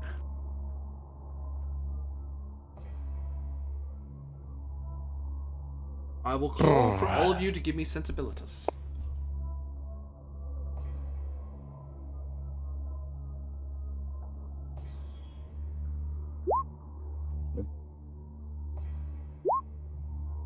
Ah, the gods Woo! intervened. Oh, good golly. Okay. Gods intervened. Yeah. 23. Okay. Okay. I have to look at my notes 1 second.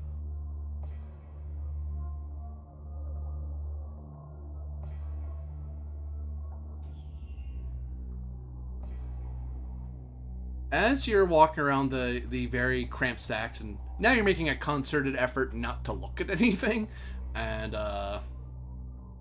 probably starting to make your way out. And it's kind of hard to turn around on a dime and go back exactly the way you came. It's actually easier just to go Right. forward and turn and do like 3 left turns sort of thing. Except Yeah, it's a working on these disorganized places. library, That's so it's correct. left, left, right, left, left, left. You know what I mean? That checks out. It's almost like I've been in a secondhand bookstore that was, oh my god, disorganized. Which, fun to walk through if you're not in a hurry. But as everyone's moving around, try not to run into things, try not to look at things too much. It dawns on at least one of you that this place should be protected by magic. This place should not be. The reason you put it in a place like this is to make it hard to get at, to make it something you can't influence through magic or do rituals, because to do a ritual you need to know where you're aiming. You can't just attack a whole building and hope you get lucky, because that kind of magic, this level of protection is intense enough you kind of have to hit it on purpose. Like, you'd have to be in the room to get past its protection, because this is a place the gods look upon. Then again, a bunch of temples being cleared out, Temple of Jupiter maybe not doing its job as best as it could, the Archivist not being around. Maybe this place is not as... It's a fort that is very well fortified with no soldiers in it. So how good a fort can it really be anymore? And But there is one item that catches Corvus's eye. As if the gods... As he kind of gets turned away from everyone else and kind of walks the wrong way for a little bit, and finds in a glass case a spear. Not the whole length of it. He who? Corvus does. Okay. I didn't hear that. Corvus finds... Corvus basically took a wrong turn, following everyone else, and kind of wandered off, as the gods kind of helped get him lost for a half second and turned him into the path of a glass case that holds a spear. A bronze-headed spear. It is not the whole length of it. It is the spearhead plus a bit of the shaft, and the spear's tip is coated in blood that has not faded with time.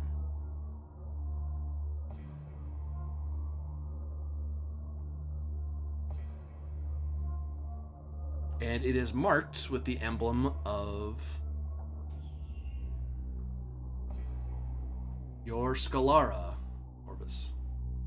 Ooh.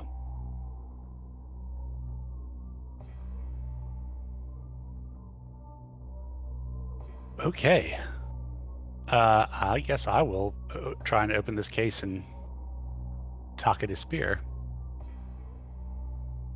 You know the method to open it because you would have been trained in how to get into your... Because this is supposed to be special gear for you, for people of your Scalara. There's other places that Calypso would have seen or Yuli would have seen that would be like, hey, by the way, to do your job better, look in here, sort of thing.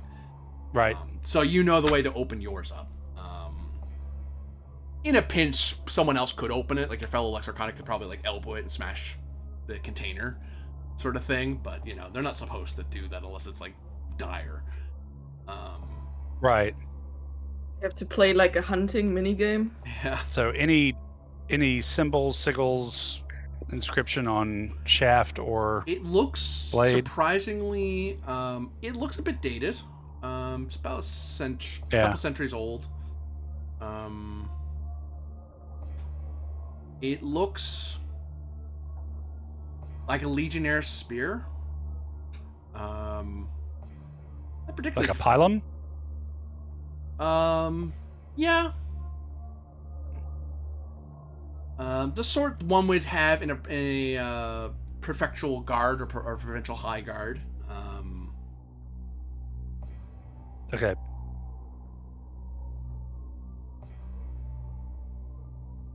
So any kind of inscriptions or anything on it? That's just it. For all its enshrinement, it looks remarkably mundane.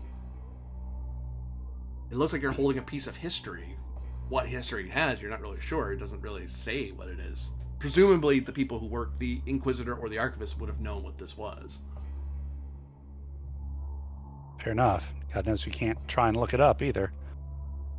I will say it does seem rather fragile.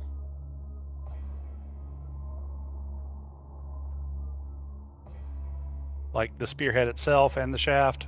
Yeah. Which makes sense. It was broken off of some longer spear. Right. Well, and it was bronze, so I mean, it's bendy to begin with. But you said the blood on the tip was still fresh. Yep. That's the part that that obviously highlights it as magical in some regard. Okay.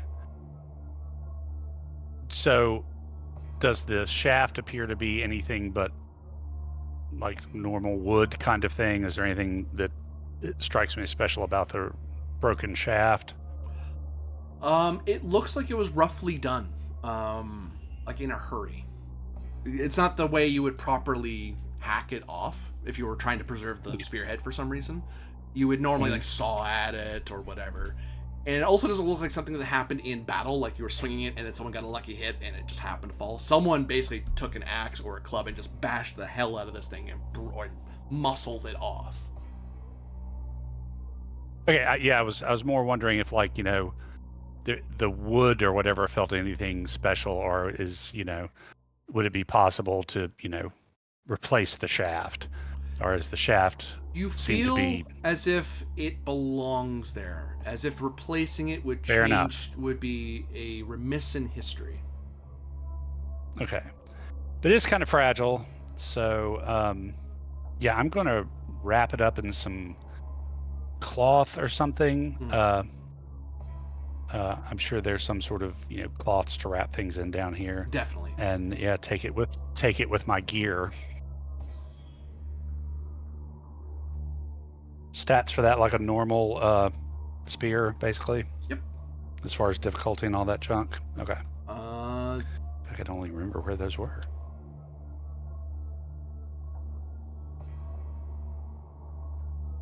Yeah. It does lose the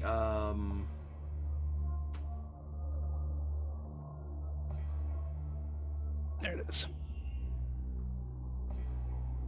It is still throwing, because you can still throw the spearhead anyway. It's not versatile because you're missing too much of the shaft.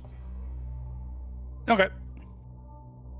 Oh, and the encumbrance is lowered down down to 2 because the shaft isn't there. But it's still like a unwieldy bit of metal with a tiny bit of wood. It's like, this is not very. But yet, when you kind of like, you don't. I imagine you're not practice swinging it, but when you kind of heft it, it does feel like. Right. It feels a lot. It's fragile, but you get the feeling it's balanced. Its balance is shifted somehow. That's still kind of usable as a spearhead. Ancient spear that does fall within the Hunter of Men realm, which is nice. Yep. I have to put it on my notes because I don't have a open space in my. I don't think this sheet lets you add any. As you wrap it up, that final last little bit to cover it up, you for a brief moment see a flash of sapphire at its edge. That's reminiscent of the sapphire axe, was it? Wasn't that a spear? Tiberius found? Yes. No, it was a spear, not an axe. Yeah, it was a spear as well. Okay. I think I found some relative to the weapon you found in Gallia, Tiberius, only lighter and much more fragile. No kidding. Mind yourself, the spear was cursed, in a way of speaking. Well, I have a feeling that in the long run, it won't remain in my position too long. I feel that Diana may have guided me to this.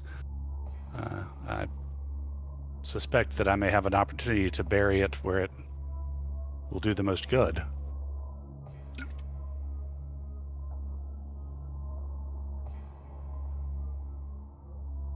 Thus, Okay. you quit the archive. Yeah. What time of day is it by this point? It is the evening comes and the sun is starting to set. Well, back to the inn, rest up for a night, and then head out to the village the next morning, guys. Yes. Yeah. Sounds good. And with that, we'll end there. For all of you watching out there, thank you very much for watching. For those of you playing, thank you very much for playing. And we'll see you next time to see if they can find a path forward that isn't crumbling or trying to kill them. See you later. Bye. I felt so bad when you guys finally got into the archive. I'm like, yep. You're not going to like the answer I'm going to tell you. But talk about the gods intervening. That was a pretty good intervention, I think. No, these archives, that was just diabolical. Yeah, I know, right? That hurt my heart. I work. I'm an archivist. What do you want? Because I knew you'd all be so excited, like, yeah, we get to go into the archives and look up the records of the Inquisitor that was here. I'm like, oh no, I know you're not going to find anything there. But why wouldn't you look? You don't know anything's wrong yet. Yeah. And how can you know? You have to go in. Yeah, fair enough. But hopefully we have a weapon that will come in handy. Yeah.